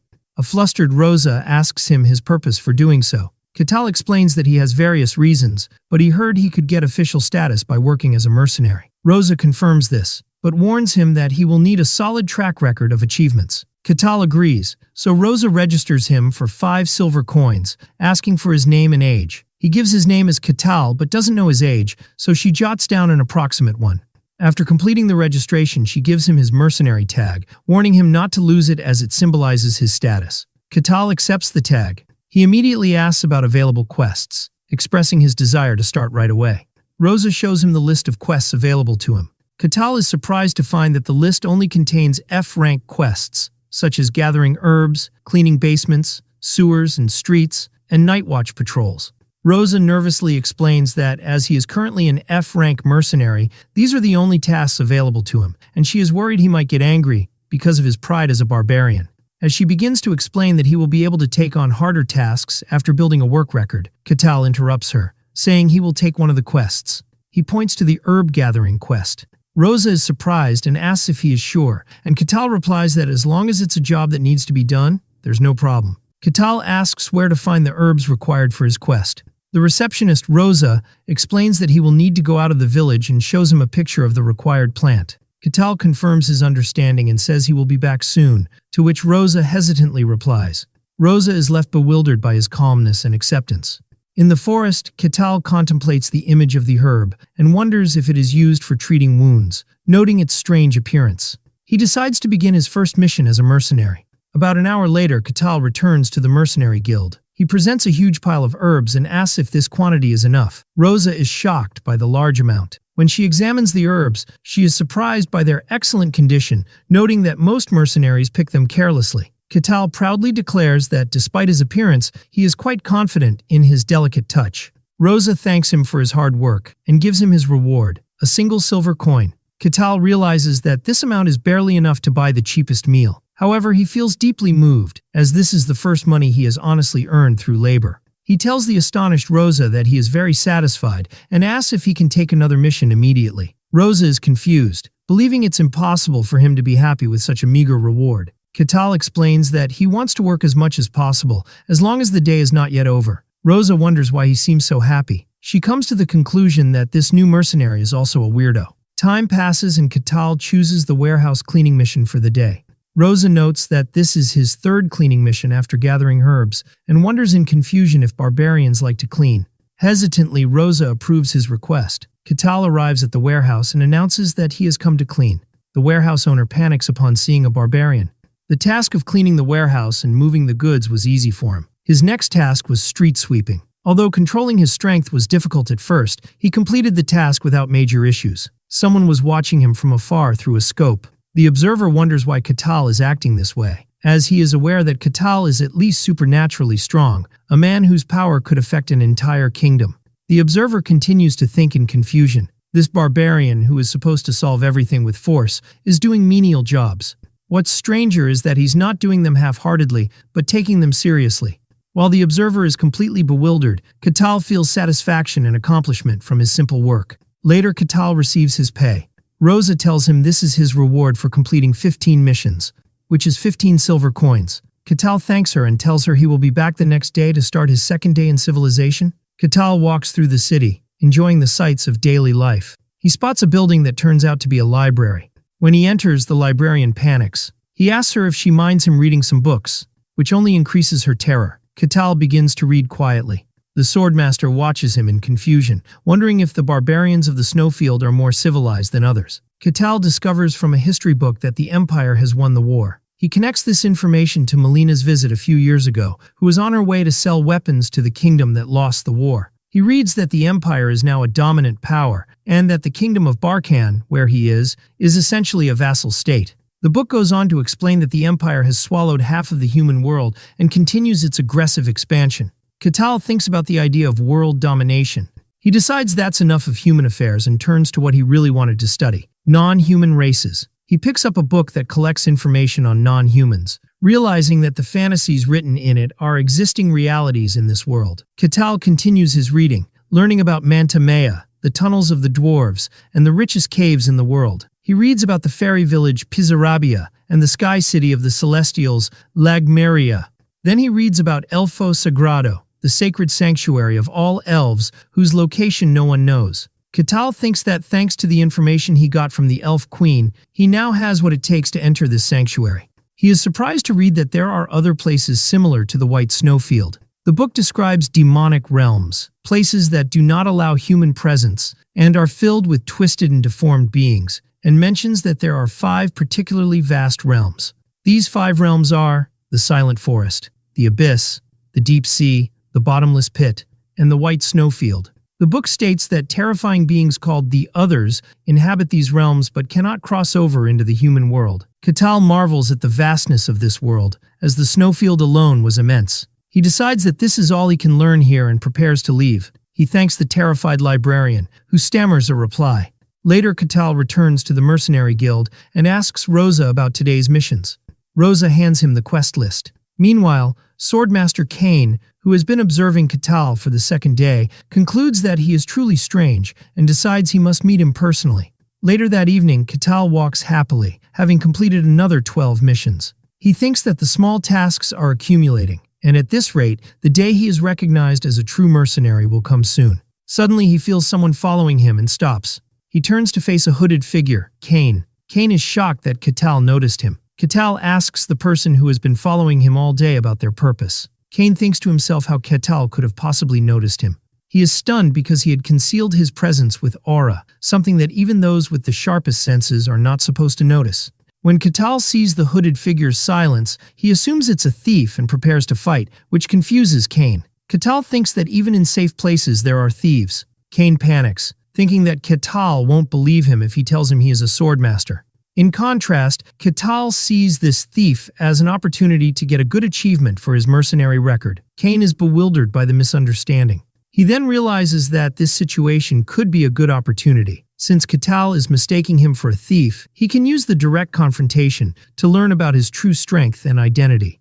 The confrontation between Catal and Kane begins. Suddenly, Catal disappears from before Kane's eyes. Catal instantly appears behind Kane, who is shocked. Kane realizes that if he had stayed put, Catal would have grabbed him by the neck. Kane uses a burst of energy to quickly move away, and Catal comments on his speed. Kane is shocked, realizing he was almost caught, and even more surprisingly, he felt no flow of aura from Catal. Catal finds it interesting that Kane was able to move so quickly with a purely human body. Kane decides this is no longer a test, and that he will use his full power. Kane attacks, but Catal easily dodges him. Kane is shocked again because he couldn't react even after expanding his senses. Catal grabs Kane's arm, who feels an immense force as if his whole body is being pulled by force. In pain and unable to match him in strength, Kane decides to release his full power. Green light mana envelops Kane's body, surprising Catal. The force compels him to retreat, while Kane looks at the energy in his hand. Catal still believes Kane is a thief, and comments that thieves these days have various techniques. Kane tells him to stop this nonsense. Kane thinks to himself how Catal is mistaking manifested mana, a level only the best can reach, for a thief's technique. He concludes that Catal genuinely believes this. Kane explains to himself that manifested mana can tear through solid steel, and a human body should be torn apart on contact, but Catal didn't get a single scratch. Kane marvels at Catal's ability to withstand it with his bare body, while Catal comments that Kane is using something interesting. Kane decides to end it and draws his sword, but Catal stops him with his finger before he can draw it. Cain tries to pull the sword with all his might against Ketal's finger, but he is unable and is shocked and desperate, realizing that this is the end of the line for him. Ketal looks at the defeated Cain, thinking that this is what thieves are like in this fantasy world. The guard captain arrives at the scene completely confused, wondering what is happening and why Swordmaster Cain is here. When he sees the scene, he assumes the barbarian has attacked the Swordmaster. Ketal tells him that he has caught this thief. Then, holding the defeated Cain, he asks if turning him over to the guards will count as work experience as a mercenary. The guard captain watches the scene in shock, disbelieving that Swordmaster Cain, someone who has reached the rank of the Transcendent, has been captured in such a humiliating way by the barbarian.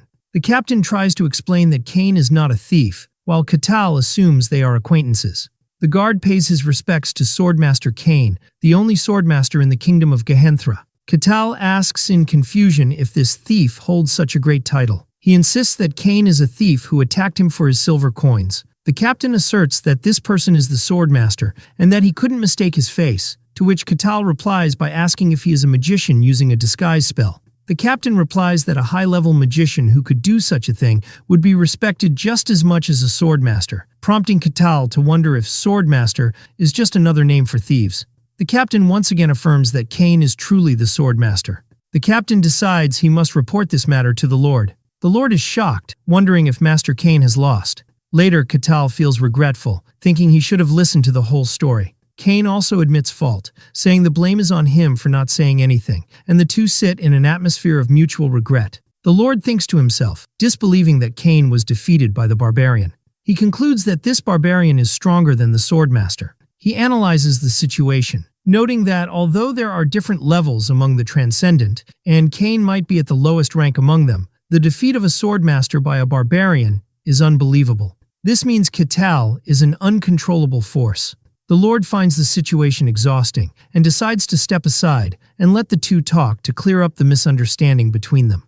He leaves them to talk quietly. Cain reflects on his complete defeat, feeling humiliated and exhausted. He formally introduces himself as Cain, the Swordmaster. When Ketal asks if Swordmaster is his family name, Cain explains that once one reaches this rank, human titles lose their meaning. Ketal understands and asks if the technique he used was a swordmaster's technique. Cain displays his aura, and Ketal is impressed, declaring that now that he knows it's a swordmaster's technique, he finds it wonderful. Cain explains that this is the manifestation of mysticism, also known as aura. Ketal realizes the green energy he saw earlier was aura. He eagerly asks how to use it. Cain explains that mysticism must be controlled and manifested. Ketal asks if mysticism is like mana. Cain clarifies that mysticism is the mysterious energy itself. If you use it as mana, you become a magician, while handling it as aura is what makes a swordsman.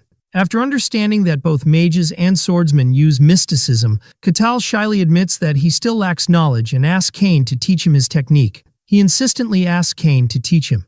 Cain is surprised by the request, asking why he is asking for guidance when he is the stronger one. Ketal replies that if Cain had used his sword in their fight, the outcome might have been different. Ketal expresses his excitement to learn, while Cain worries for his pride, anticipating it might be shattered further. Ketal thinks that what he learned of basic swordsmanship in his past life does not compare to this art. This is the true fantasy swordsmanship that uses mysterious aura. Cain begins to explain, stating that the hallmark of his school of swordsmanship is the embodiment of illusion and reality, and asks Ketal what he saw when he fought his student. Ketal realizes the knight he defeated was Cain's student and describes how his sword strikes split into 3 real attacks. Ketal understands that this is what is meant by embodiment. Cain explains that his style focuses more on technique than raw power. He adds that swordsmanship is the art of fusing the sword with aura to use mysticism, and one who reaches the end of this path is called a sword master. Ketal is fascinated by the aura,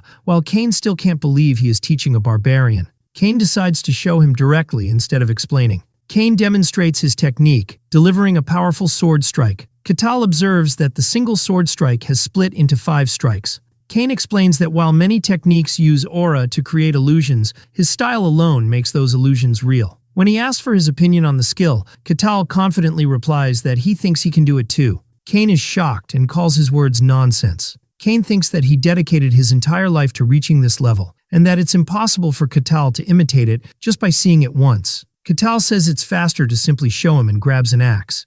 He takes a stance and attacks, moving the axe with immense speed. At first, Cain thinks it's just fast movements based on brute force. But the attack leaves 5 real marks on the wall, mimicking the effect of Cain's technique. Smoke rises from Katal's axe, and he then asks Cain for his opinion. Cain admits to himself that the effect was similar to his technique, although it was produced only by immense speed and power. Cain argues that what Katal did was just a fast swing without technique, and that true swordsmanship is for actual combat. Katal retorts by asking if the similar result isn't enough. Cain is frustrated because he knows Katal is not wrong. In a fit of frustration, he grabs his sword and challenges Katal again. Cain unleashes his ultimate attack, making Katal wonder if his body is split. Cain explains that this is the body separation technique, achieved by controlling aura to its utmost limits. He challenges Katal to imitate this technique. Katal responds with his own attack, using his axe in a whirlwind of pure physical force, which completely overwhelms Cain's technique. After Katal's attack destroys the arena, he asks Cain for his opinion. Cain collapses to his knees in complete despair. He is devastated, crying that his swordsmanship and everything he has built his entire life has become meaningless, and he finds this situation unbelievable. Katal notes that Cain is more mentally fragile than he thought. Katal approaches the defeated Cain and praises his swordsmanship, downplaying his own ability by saying he was just swinging his axe very fast and that it's not real swordsmanship. Cain realizes Katal is right, admitting that Katal's technique was real and not just a deceptive image, and that he himself could never reach that level of mysticism. Cain begins to compose himself, convincing himself that his swordsmanship is still very valuable because he is the only one who can embody illusion and reality. He enthusiastically declares that his swordsmanship is flawless, and that the Barbarian is simply insane. He shouts that for someone to move fast enough to create a real illusion without aura is beyond human limits. Seeing this emotional outburst, Katal asks if Cain can teach him the true meaning of technique. Cain apologizes for his outburst, and Katal replies that he understands. Cain begins his lesson, explaining that to use true technique one must first learn to control aura, but to do that one must first understand mysticism. He explains that no mage, swordsman, or sorcerer can reach a high level without understanding mysticism, and that believers in gods are the only ones who can bypass this. Katal asks if divine power is something separate. Cain confirms this, explaining that miracles are granted directly from the gods and are not tied to personal abilities. Katal says he understands. Cain defines mysticism as the mysterious power within oneself, and how it is used is what determines everything. He explains that to use aura, acquire mana, or control spirits, one must first understand this mysticism. He mentions that there are 5 stages of mysticism, the simplest of which is unveiling the mystery, a state of knowing, perceiving, and sensing it. When Ketil asks if anyone can feel it, Cain answers no, explaining that if one is not gifted, one cannot even sense it. He adds that those who can sense it are called third rank. He explains that there are 5 levels granted based on the ability to handle mysticism. He lists the 5 general classifications: third rank, second rank, first rank, transcendent, and hero. Katal suddenly remembers his conversation with Melina, realizing this is what she was talking about. Cain explains that the ranking system is just a convenience, and that the gap between each level is enormous. Katal confirms his understanding, and Cain announces the start of the lesson. Cain declares that the first stage is unveiling the mystery. He instructs Katal to expand his senses to their utmost limit to feel the mystery, explaining that it means awakening senses he has never felt before. He asks him to feel the breeze, the touch of the earth, and the shifting winds to distinguish the unique movements within them. Katal contemplates, trying to follow the instructions, but he opens his eyes and says he feels nothing. Cain is surprised, admitting he thought someone as strong as Katal would feel it easily. He explains that the physically strong often have a better chance of sensing the mystery, but he assumes Katal might be an exception. He wonders if it has to do with the peculiarity of the white snowfield. Katal replies that he doesn't know, and that no one he knew in the snowfield had ever felt the mystery before. Cain decides to try another method, transferring power directly to Katal to guide him. Katal asks if he will transfer aura to him. Cain confirms it's similar and urges him to prepare. Cain places his hand on Katal and instructs him to relax his body and focus his senses inward to feel the flowing power. But Cain is shocked, wondering what kind of body this is and if it is truly human. He thinks that Katal's body feels like solid rock due to the density of his muscles. When Katal notices his hesitation, Cain apologizes and says he will begin. Cain starts to transfer aura, believing that what's important is to awaken the latent mystery. But he is shocked again, realizing he cannot find the mysterious path within Katal's body. He corrects himself, saying he cannot reach it. He describes the experience as diving into a bottomless sea, where his aura touches nothing, or like pressing through a space of overwhelming density. Cain declares that it's no use. Catal asks worriedly if this means he lacks talent. Cain clarifies that's not it. In the end, one must find the path themselves. Catal says he knows that, but Cain drops the bombshell that he couldn't find that path inside Catal's body. Catal asks in shock if this means he can't sense the mystery at all, but Cain denies it, explaining he couldn't even confirm whether the path existed or not. He explains that Catal's body is strange, and that it is so deep and heavy that the aura couldn't properly reach its interior. Cain thinks that this is the first time he has seen something like this, where Catal's pure physical strength prevents aura. Catal is frustrated, wondering if even a swordmaster can't help him. Cain admits it's hard to say for sure because he couldn't confirm anything. He concludes that he couldn't even tell if the path of mystery existed within Catal, and suggests he visit other swordmasters more skilled in handling aura, or perhaps visit the Tower of Magic for answers. Cain apologizes to Catal. Catal says it's fine and that this is enough for now, admitting there's still a possibility for him to learn. He thanks him, saying he learned a lot from this encounter. Cain thinks that every barbarian he has met so far has been wild, plundering non-stop and desiring only drink and violence, but this barbarian is different. Cain asks Catal if he has ever considered settling down in this kingdom. When Catal inquires about the meaning, Cain explains that he means declaring loyalty to the kingdom and receiving a title. He adds that with Catal's strength, he would receive a high rank, and that Cain himself would be his sponsor. Catal immediately refuses, declaring he doesn't want to be tied down by anything. Cain had hoped in his heart that if he could bring this barbarian to the royal palace, perhaps they could break free from the empire's dominance. Cain tries to persuade him again, wondering if getting a noble title isn't appealing enough. Catal replies that he will enjoy his own pleasures. Cain understands his decision and accepts it. Catal thanks him again and promises he will not forget this favor. As Cain walks away, he thinks about the ridiculous idea he had. He thought for a moment he could control Catal, but he realizes no one can. This barbarian acts only according to his own will and thoughts. He concludes that Catal might be more troublesome than other barbarians because he is unpredictable. Later, Cain and Lord Barkin discuss the matter. Cain sighs, wondering what the Emperor is thinking with his desire to conquer the demonic realms. The Lord realizes that the Emperor desires this conquest. He asks if the Emperor is serious, noting that scouts are dying in vain under the guise of reconnaissance. Cain confirms his seriousness, speculating that the Emperor might believe he is the reincarnation of the ancient Emperor. The Lord says this is a matter for the future, as they have not yet conquered all human lands. The Lord concludes that the invasion will happen one day. Cain confirms this, adding that a summons could come at any time because their region is also imperial land. Cain laments that the world is strange enough, and now the Emperor is half mad too.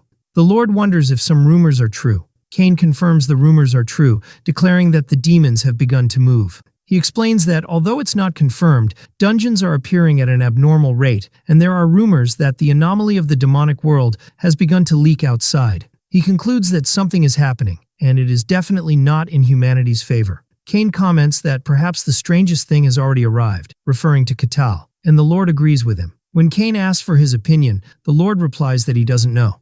Lord Barkin concludes his final assessment of Catal, explaining to Swordmaster Cain that at least he is not hostile towards them, but beyond that, he cannot say anything for certain. The next day, as Catal walks around the city, he notices that people seem scared and panicked upon seeing him. He wonders if people are reacting with fear because of his clothes. Catal completely misunderstands the situation, thinking the problem is his clothes made of animal hide, which are not considered civilized. He enthusiastically decides he will buy civilized clothes. He enters a clothing store, and the shop owner is terrified upon seeing him. When Catal asks to buy clothes, the shop owner apologizes, saying he has nothing in his size, but suggests they could make a custom outfit for him if he gives him some time. Catal is pleased to hear this possibility and agrees to the custom order. The shop owner tells him he will call him when it's finished. The shop owner fearfully imagines Catal's angry reaction if he doesn't like the outfit, wondering if he will survive this encounter. While Catal is on his way to the guild hall, he spots a small glowing blue gem on the ground. He picks it up and examines it, noting its unusual glow. He decides to ask about it at the guild hall. There, he asks Rosa if she knows what this gem is. He explains that he found it on his way here. He notes that it doesn't look like an ordinary bead, and Rosa agrees to take a look. She examines it and notes that it doesn't look like a gem, and that it is polished or handmade. She notes that it has no name but seems very valuable. While examining it, a light flashes and she enters a trance-like state. Katal snaps his fingers to get her attention and asks if she is okay. Rosa wakes up confused, and Katal tells her it seemed like her mind was drawn to the gem, then dismisses it. Rosa feels that the gem radiates a strange energy and is difficult to identify, and suggests having it appraised. Katal politely declines the offer, saying he'd rather find out for himself as that's part of the fun. He changes the subject and asks about today's quests. Rosa hands him the quest list filled with simple jobs. Katal takes the board to look at the quests. Later, after another day of work, Katal rests, feeling satisfied with his day full of accomplishments. He examines the mysterious gem again, wondering about its true nature and function, and remembers how it affected Rosa. He suddenly hears a voice emanating from the mysterious bead, telling him to come to it. The voice echoes in his head, and he wonders if it's asking him to go somewhere. He finds it amusing that the bead is showing him a map in his mind, and wonders if this is some kind of mind control magic. After a moment of thought, he decides to go. As he is on his way, he tells the insistent voice to be quiet, assuring it that he is coming. He follows the mental map to a dark, hidden location and wonders if this is the place. A magical entrance appears before him. Katal enters and announces his arrival, asking who called him. A sinister voice notes that another sacrifice has entered, and this time a stupid barbarian will make a good offering. An immortal sorcerer, a lich, declares that his resurrection ritual will begin. The narrative reveals the lich's story. In a time of ancient chaos, there was an evil sorcerer who manipulated kings and ignited wars. But his evil deeds eventually led to his exposure and defeat at the hands of heroes. Moments before his defeat, he succeeded in transferring his soul into a life vessel, thus becoming a lich. A lich is defined as a being that achieves immortality by embedding its soul in a life vessel. Thus, the evil sorcerer became a lich, plotting his resurrection. To complete his resurrection, he needed a large number of souls as sacrifices, so he settled near a remote territory and scattered enchanted beads to lure victims one by one. The lich thinks that his plan was proceeding successfully, but he is puzzled by the presence of a barbarian here, as he chose a remote land to avoid attracting attention. He finds his presence unusual. The lich concludes that Katal's large size will make him an excellent sacrifice. The lich explains his trap. He enchanted the beads to only attract those who are ignorant of mysticism. Therefore, he assumes Katal is just an ordinary barbarian ignorant of mysticism, and that his lack of being affected by the magic is just an illusion. The lich addresses Katal, asking him to become the cornerstone of his glorious resurrection. The scene returns to Katal arriving at huge, ominous doors. When he enters, he finds the lich sitting on a throne. Katal is overjoyed, realizing he is seeing a real lich, one of the classic villains of fantasy worlds. The lich is surprised and asks Katal how he was not affected by the bead's magic. Upon seeing the remains of other victims, Katal understands this is how the lich was luring people. The lich is confused because he cannot sense any mysticism from Katal, and concludes he is just an ordinary barbarian. He assumes Katal must be carrying a high-quality mental defense artifact. Katal denies having such a thing. The lich doesn't believe him, saying he would have passed by peacefully if he had been affected by the magic. The lich decides he will have to crush Katal by force and summons his skeleton minions. Katal realizes he is in a dungeon where an evil lich is hiding and understands the general situation. With a powerful blow, he shatters the skeleton, commenting that it's weaker than he expected. The lich gets angry and threatens to tear off his limbs, summoning more skeletons. The lich orders them to eliminate him, but Katal pounces on them in the blink of an eye and easily destroys them all.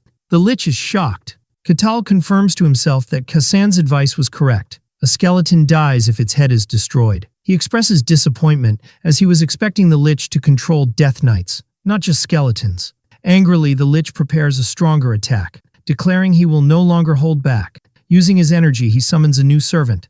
A fully armored skeletal knight appears. Katal is surprised to see another skeletal knight here. He finds it interesting, wondering if the settings of the skeletal knight the lich creates are different. The lich orders the knight to attack. Katal prepares to face the skeletal knight created by the lich. He blocks the knight's attack with his arm and launches a counterattack that shatters the knight's armor and shield. Katal comments that this knight is indeed sturdier. The lich orders his knight to release all its mana.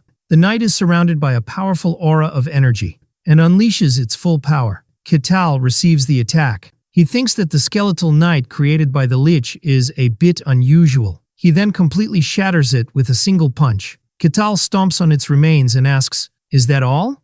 The lich asks in complete shock, "What are you?" When Katal takes a step back, the Lich interprets it as fear and tells him to be afraid. He threatens that he will pay the price for invading his sanctuary. Katal replies in confusion, explaining that he only came because the gem summoned him, and asks the Lich if he wasn't the one who scattered those gems in the first place, leaving the Lich shocked and silent. The Lich realizes the bitter truth, that everyone who came here, including the Barbarian, was lured by the gems he had scattered. The Lich, whose full name is revealed to be Kartos Pranioris Casus, yells at Katal to be silent, boasting of his past as a great sorcerer who destroyed 5 kingdoms and faced heroes. Katal mentally compares the Lich's long name to the elf queens, wondering if long names are in vogue in this world. The Lich ignores this and orders him to become the cornerstone of his resurrection. The Lich casts a powerful spell. Katal recognizes it as a spell to manipulate human emotions. It is explained that this spell is a unique magic developed by Kartos, which works by extracting negative emotions and trapping the target within them, leading to the shattering of their mind. The Lich is confident, believing that a barbarian who can't even use mysticism will be completely helpless against true magic. He is puzzled about what to do with Katal, noting that he seems different and isn't wearing any powerful artifacts. He decides to capture him for study and orders his skeletons to drag him away. As the skeletons approach the seemingly helpless Katal, he easily shatters them. The Lich is shocked. He cannot understand how his mind control spell, which should have worked perfectly, failed. Katal sarcastically asks if the Lich was done just standing and watching, and then tried to use the same skeleton tactic again. He describes his methods as boring, which enrages the Lich. The Lich thinks that it is impossible for humans, even transcendent ones, to resist emotion magic. Katal mocks him, asking if he can't use simpler spells like Fireball, which the Lich takes as an insult. The Lich begins to chant a new, more powerful spell.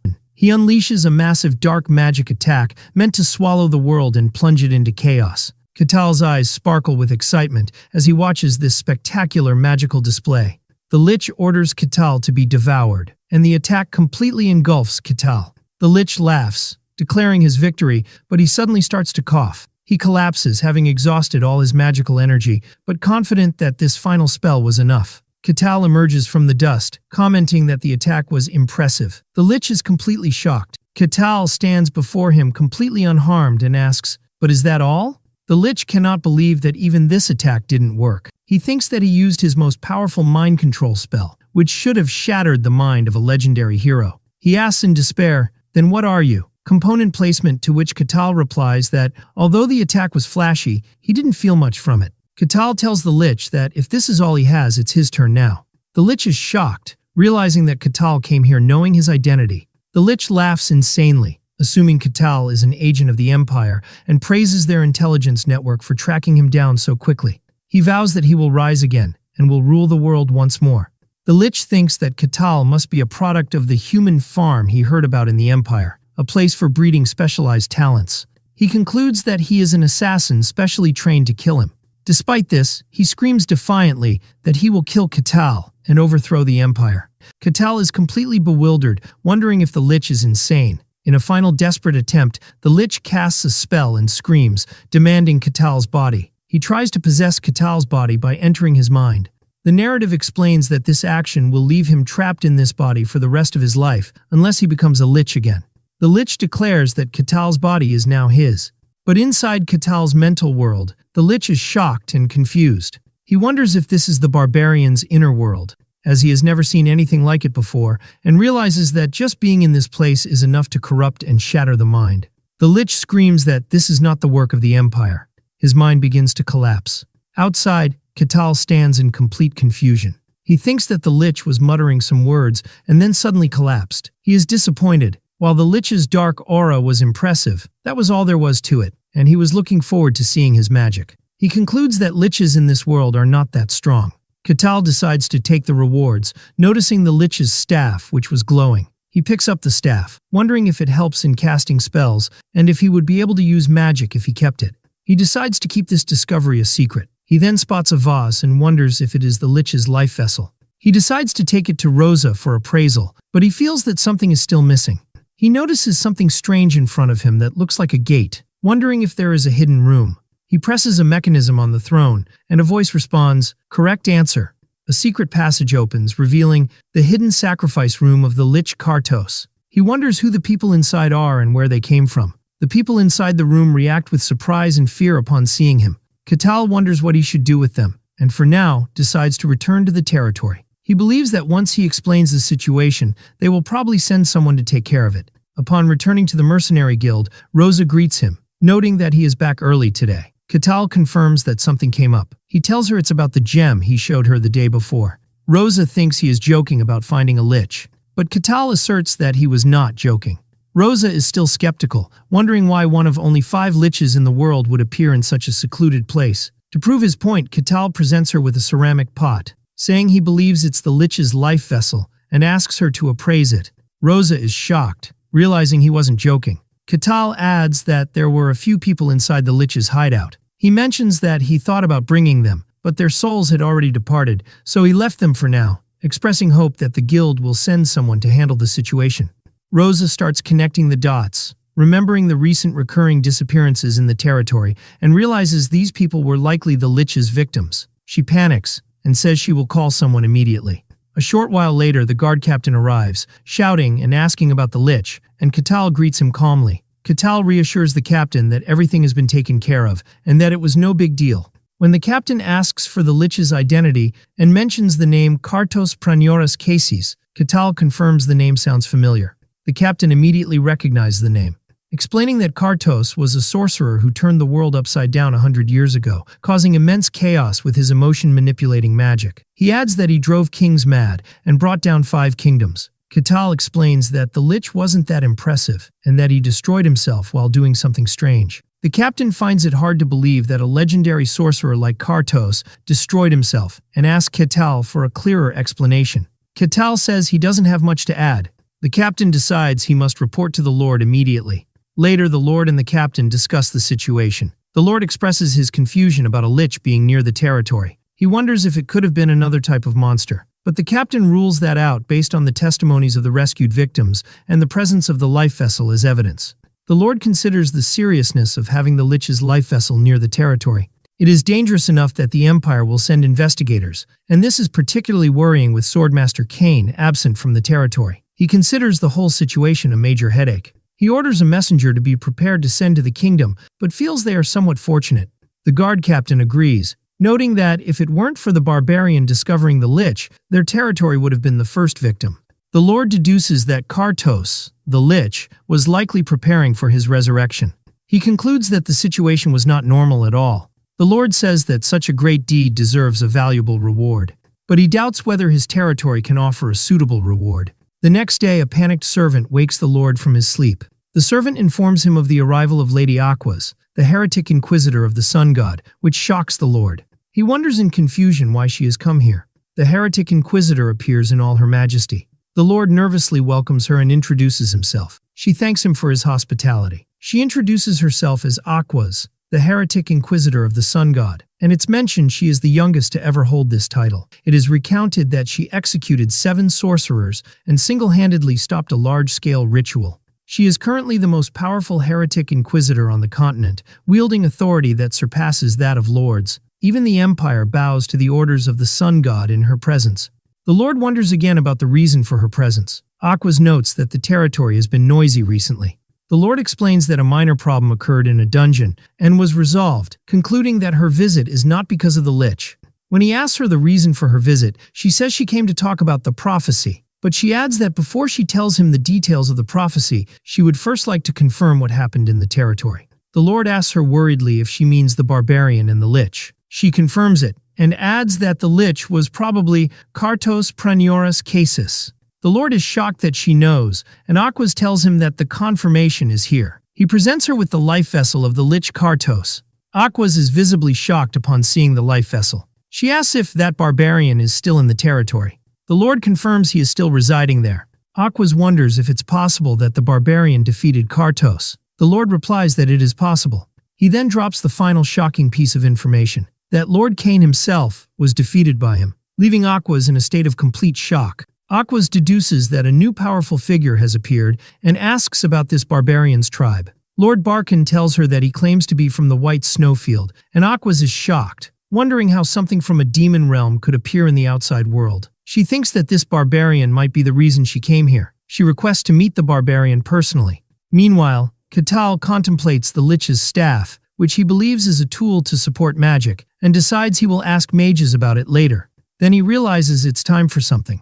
The guard captain arrives and informs him that the heretic inquisitor of the sun god has requested to meet him at the church. The captain asks him to show proper respect, and Catal reassures him. Catal meets the captain in front of the church, who seems nervous. Then Catal announces that they will set off. Catal reflects on the existence of gods in this world, and how they sometimes bestow their power directly or descend themselves. He thinks that the church is a gathering place for those who serve the gods. Catal is impressed by the beauty of the sun god's church. The captain tells him that someone will guide him inside and thanks him. Catal enters the majestic church and is greeted by 3 priestesses dressed in white. One of them tells him that Lady Aquas has been waiting for him and will escort him to the room. Catal meets Aquas, the heretic inquisitor of the sun god. He introduces himself as Catal the Barbarian and expresses his pleasure at meeting her. Aquas notices his smile and wonders about its meaning, while Catal thinks that she must be very skilled. Catal asks for the reason he was summoned. Aquas explains that it concerns what happened in the dungeon recently, specifically Kartos, the lich whom Catal claims to have defeated. She adds that Kartos committed great evils throughout the world, and that after becoming a lich, no one could stop him except a hero. Catal confirms he has heard that, but insists that the Kartos he saw was just a self-destructing lich. He clarifies that he can only tell her what he saw. Aquas suggests that she allow the sun god she serves to observe their conversation. She explains that if he lies in the presence of the god, a negative reaction will occur, and Catal understands this to be a divine lie detector. Aquas assumes that Catal, as a barbarian, will refuse this proposal. But Catal wonders why he would refuse, considering it a rare opportunity to experience a god's power directly, and he eagerly agrees to start immediately. Aquas is astonished, wondering why he seems so excited. Aquas asks if this proposal bothers Catal. Catal inquires about her meaning, and she clarifies that she means the fact that the god will be watching him. Catal wonders why this would be bothersome, declaring that he has nothing to hide because he hasn't told a single lie. Aquas agrees to proceed and begins to pray. She calls upon her god, who watches from above and observes the sun in all its glory, to reveal any lingering falsehoods. A brilliant light floods the area, and Catal feels an immense presence that transcends human description. He realizes that this presence is curious about him. Aquas is relieved that there is no negative reaction, and begins the ritual. She declares that from now on, within this pillar of light, lying is forbidden. Catal confirms his understanding. Under the direct observation of the sun god, the dialogue between Catal and Inquisitor Aquas began. Catal explained the details of the dungeon clearing operation where he faced the lich, and as he spoke, the radiant divine power emitted no negative reaction, confirming that everything he said was the absolute truth. Inwardly, Aquas concluded that the lich Kartos must have been in a severely weakened state while preparing for his resurrection ritual, and that Catal was lucky the sorcerer was not at his full magical strength. Otherwise, this barbarian would not be standing before her now. After the process ended, Catal asked her if her doubts had been dispelled, and she confirmed it and apologized for her impertinence. But he replied that it was fine, as he too had enjoyed this unique experience. After that, Aquas asked for permission to ask one last personal question, and after he agreed, she nervously and directly asked him in a serious tone if he was truly from the White Snowfield. When Catal calmly confirmed his identity, Aquas appeared shocked and disbelieving, wondering how someone could truly come from that demon realm, and she connected his existence to the legend of the Ashen Barbarian told by the Emperor long ago. With a sudden sharp gaze, her red eyes gleaming, she was surprised when Catal expressed a desire to ask her a question in turn. Catal asked Aquas why she had come to this specific territory, and she replied that she had personal business. But Catal countered with a piercing look, asking if her mission was primarily to ascertain whether he was an unclean being. Surprise struck Aquas, who tried to deny it. But Catal clarified that he meant the Eye of God, cleverly pointing out that the god's personal presence to observe their conversation was a momentous event that far exceeded simple lie detection. Under the influence of the god's power that prevents falsehood, Aquas had no choice but to admit the truth of his words. Catal deduced from this that he had been her target from the beginning, which Aquas denied, explaining that it was only upon arriving in the territory that she thought he might be the person mentioned in a prophecy. But the result of the divine observation proved otherwise.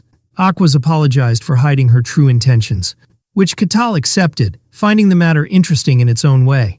He then took the opportunity to ask her about the content of that prophecy. Aquas hesitated, clutching the sun symbol hanging around her neck, explaining that this was a secret she usually only revealed to those she trusted, but she decided to speak. Aquas began to narrate the details of the prophecy to Catal, whose face showed signs of astonishment. After some time, Aquas was lost in deep thought, standing by the large church window, until the sound of someone's footsteps interrupted the moment, and she turned to see who it was. It was Lord Barbarian. He noticed the worry on Aquas's face. She told him that she had met someone, but this meeting had only made her thoughts more tangled. The Lord asked her who that person was. Aquas confirmed with certainty that Catal was indeed a barbarian from the White Snowfield. The Lord asks in astonishment if this is true, and she replies in the affirmative, adding that if this news were to spread, it would cause turmoil throughout the entire world. The Lord laments that what he had hoped was just a rumor had turned out to be an undeniable truth. The Lord expresses his concern, pointing out that many, chief among them the Emperor, wished to explore the White Snowfield, and that the world would descend into chaos if the Emperor decided to act on this news. Aquas reassures him that there is no need to worry about that, explaining that her organization will handle the Lich Kartos themselves, and that they intend to keep the barbarian's existence a secret from the public, which greatly relieves the Lord. He then asks her if all barbarians from the White Snowfield are as strong as Catal, to which she replies in the negative, reasoning that if they were all like him, they would have already left the snowfield and conquered the world. The Lord agrees with her, adding that the barbarians scattered across the world, despite their immense physical strength, are characterized by stupidity, which is a natural shortcoming in them. But he wonders with concern about the grave consequences if these physically dominant beings also acquired intelligence. Aquas tells him she heard that Catal possesses both strength and intelligence, and adds that she also heard the current king of the barbarians is different from his predecessors. Aquas replies that she met him once, and he was indeed different from ordinary barbarians. The Lord comments that a meeting between these two could be interesting, but Aquas strongly rejects the idea. The Lord is surprised by this, and Aquas continues, explaining that the relationship between barbarians and the followers of the gods is not good at all, and that their growing power is not something to be taken lightly. The Lord changes the subject, asking about the content of the prophecy that necessitated a private meeting between her and Catal. She explains that she needed to confirm something, and when the Lord asks what that was, she replies that she wanted to know if Catal was purely human, or if he was just another being pretending to be human. The Lord is shocked and asks her what exactly the prophecy said. Aquas stands before the large window, preparing to reveal its contents. And when she does, the Lord appears completely stunned, muttering words of disbelief. Later, the Lord summons Catal again. Catal tells him that, thanks to him, his affairs are going well in the territory, and then asks why he was summoned. The Lord explains that he has something to tell him as the ruler of the territory. Although Catal shows disinterest, the Lord continues, announcing that he has prepared a reward for Catal in appreciation for saving the territory. The Lord orders the reward to be brought in, and surprise shows on Catal's face. When one of the guards places the reward before him, it was a small leather pouch. Lord Barbarian explains that this is no ordinary pouch and asks him to inspect it himself. Catal holds the pouch, guessing at its special nature, and the Lord encourages him to check what's inside, revealing to him that it is an artifact of the bag type. He tells him that he can store many items inside it, as much as its size allows, and that the internal space is roughly equivalent to the size of the reception hall they are sitting in. Catal is amazed, realizing that this is the first time he has seen a real artifact, a tool made by magic. The Lord adds that he can put whatever items he wants inside, even if they are larger than the pouch's opening itself. Catal enthusiastically decides to test this immediately using his large axe. As he holds his axe over the small opening, doubting it could possibly fit, the axe is completely pulled into the pouch in a flash, much to his astonishment. The Lord explains that to retrieve any item, he just has to reach his hand inside and imagine that item. Catal follows the instructions and successfully pulls out his axe again, expressing how amazing it is. The Lord tells him this is his gift for saving the territory and hopes he likes it, to which Catal enthusiastically replies that he loves it and will definitely make good use of it. The Lord is pleased with Catal's reaction and considers the matter concluded, but he thinks to himself that the matter of the prophecy still remains, wondering what is happening in his remote territory. He recalls the Swordmaster's words when he told him that things from the demon realms were starting to appear and spread in the world, and that something significant was happening. The Lord connects this to the prophecy. He remembers when Aquas told him its content, that a great evil would descend upon this very territory, and from it would spread throughout the world. It turns out that in the Barbarian territory, which is connected by a network of villages, communication with one of these villages was suddenly lost. At first the matter was not given much attention, but when people from a neighboring village were sent to investigate, they never returned. After that, the Lord sent his official guards, but they too disappeared. Only then did the Lord realize that something dangerous was happening. Later at the mercenary guild, Catal asks Rosa about today's quests, and she informs him of an urgent request from the Lord. Catal inquires about the nature of the request, and she explains that the mission is to investigate the village that lost contact, and that all he has to do is go there and confirm the situation, noting that the pay is very high for a seemingly simple task. Catal likes the mission and decides to accept it immediately. Rosa smiles and replies that this is to be expected. At the gathering place for the mission's mercenaries, the priestess Hayez is surprised by Catal's arrival and calls his name in astonishment. Catal appears wearing his new custom-made clothes, and Hayez immediately notices his different attire. He explains to her that his old clothes from the snowfields had worn out and that he had requested this new design himself. Hayez comments that the design is unique and impressive. She asks him if he has accepted this mission as well, and he confirms it, adding that he couldn't refuse such an interesting job. Hayez thinks to herself how unusual he truly is. He then inquires why she is alone, and if her other two companions, Alexandro and Kassan, are not participating in the mission. Hayez guesses that they probably refused the mission after seeing the details. Catal glances at the small crowd around him, noticing that the number of participants is smaller than he expected. He had thought that a simple mission with high pay would attract many people, but their total number didn't even reach 10. Hayez explains to him that the mission is actually a bit dangerous. Although Catal sees that the request itself seems simple, Hayez explains that the pay is much higher than it should be. She reveals to him that there are rumors that the guards sent to the village never returned, which means the mission is not as simple as it seems. Nevertheless, Catal insists that the attendance is still too low. Hayez hesitantly tells him that there is another rumor that explains this. She reveals to him that it's related to Lady Aquas. Catal is surprised to hear the name, and Hayez reveals that the heretic inquisitor of the sun god, Lady Aquas, will be participating in this mission, adding that very few mercenaries dare to work alongside her. Hayez expresses her personal concern, wondering if Aquas plans to cleave her head off. Catal reassures her that it won't happen, describing Aquas as a polite and kind woman. Hayez is shocked to learn that Catal knows Lady Aquas, and he confirms that he knows her, even describing her as his friend. Hayez stands speechless, unable to comprehend the idea of a heretic inquisitor and a barbarian being friends. At that moment, Catal approaches Aquas, who has arrived at the location, and greets her, saying it's good to see her again. Aquas coldly replies that she never recalls them becoming friends. Catal laughs and brushes it off, cheerfully suggesting they become friends from now on. Aquas ignores his suggestion and changes the subject, turning to Hayez, who is standing next to Catal, and asking if his companion is also a follower of another god. Catal is surprised that Aquas knows Hayez. Aquas inquires why Hayez is here, explaining that, as far as she knows, the followers of Lady Calusia are currently in a period of rest. Aquas thinks that only high-ranking members are supposed to be active at this time, but she quickly retracts her suspicion, telling Hayez that she must be mistaken, as she doesn't know every detail of every religious organization. At that moment, the guard captain arrives with his soldiers at the gathering place. Catal immediately recognizes him and greets him cheerfully, noting that they meet again. Aquas stands calmly beside Catal, while Hayez looks at them with worry and tension. The guard captain formally welcomes all the participants who accepted the request, and after confirming everyone's presence, he announces that it is time to set off. Catal comments with a hint of sarcasm that their majestic gathering makes him feel as if they are a military squad on their way to launch a real raid on a fortified castle.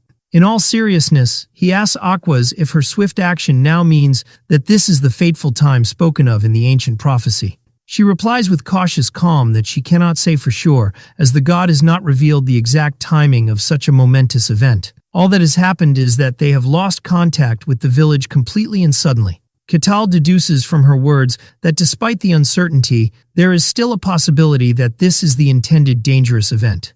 The words of the mysterious prophecy that an unparalleled great evil would descend upon the earth dance in his mind, and he smiles with clear enthusiasm as the idea of confronting the great evil seems to spark his interest and curiosity immensely.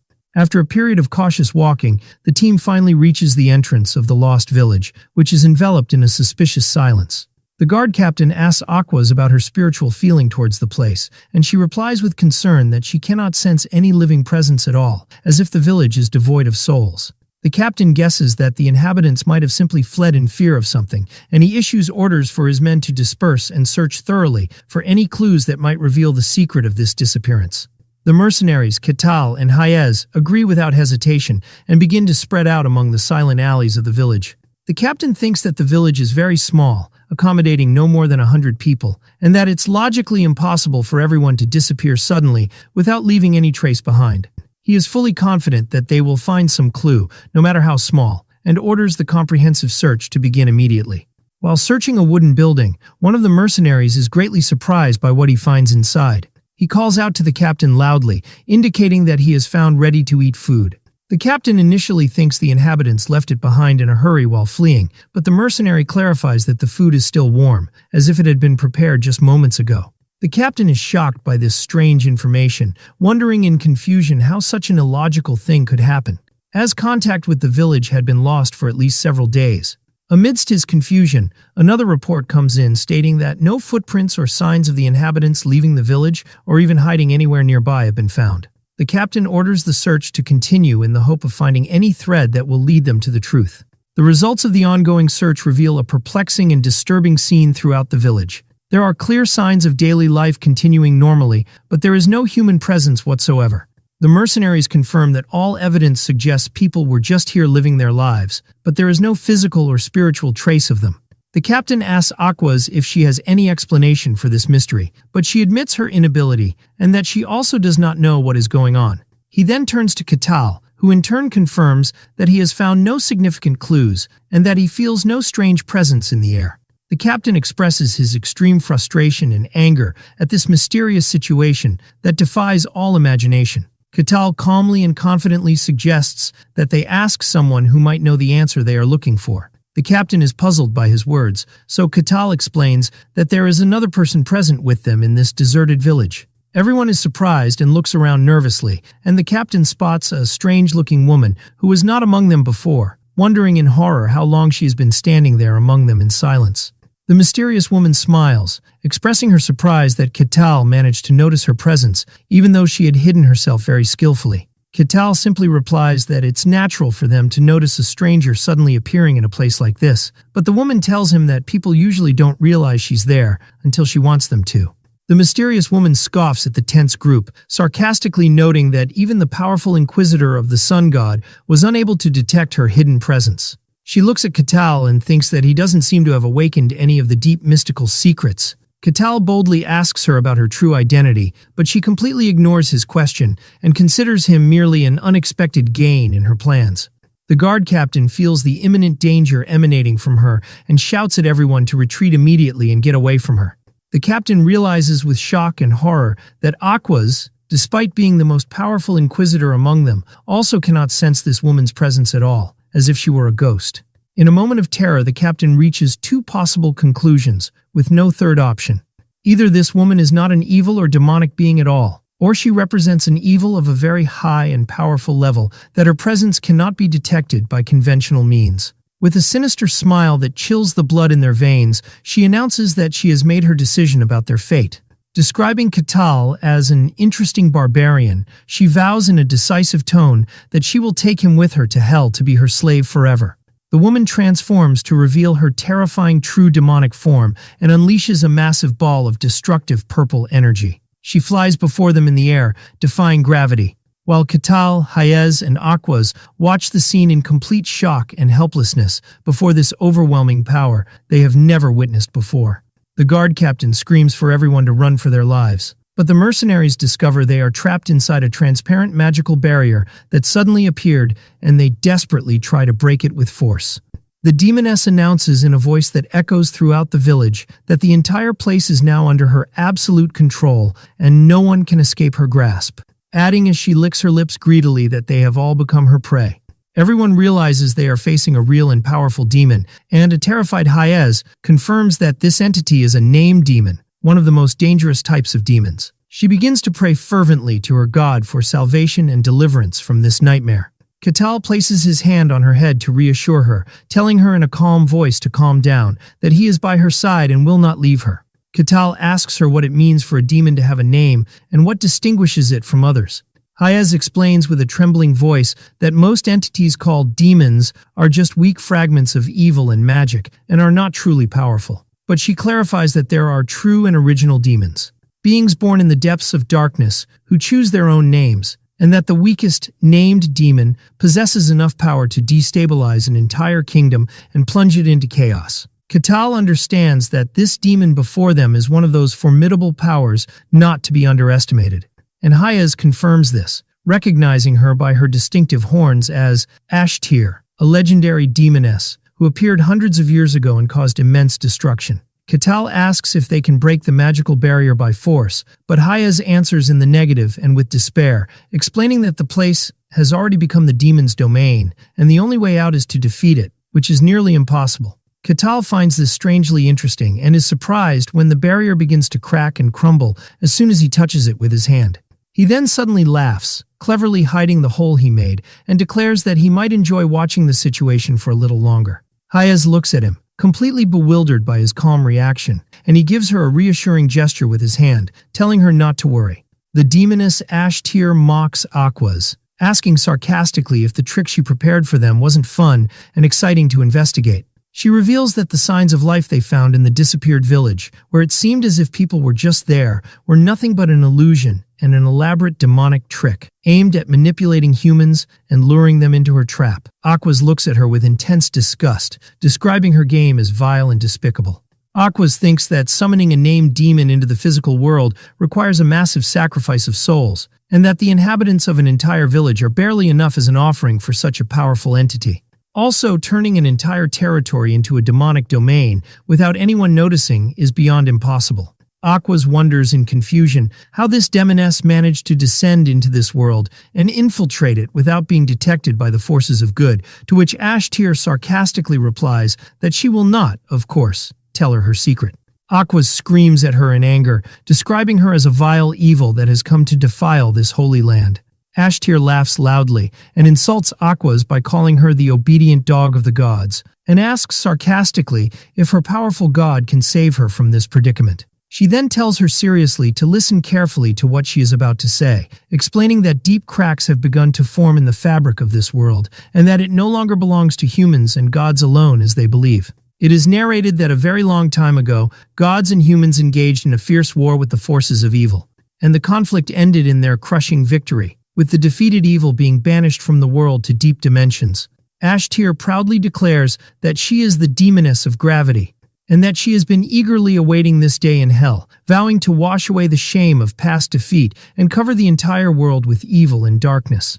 Aquas angrily replies that this world will remain the property of gods and humans only, and orders the disgusting creature to return immediately from whence it came.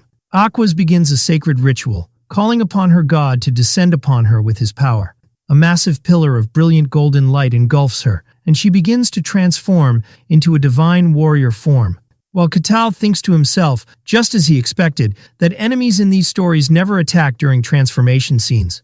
Aquas finally appears clad in full golden divine armor that radiates power and light.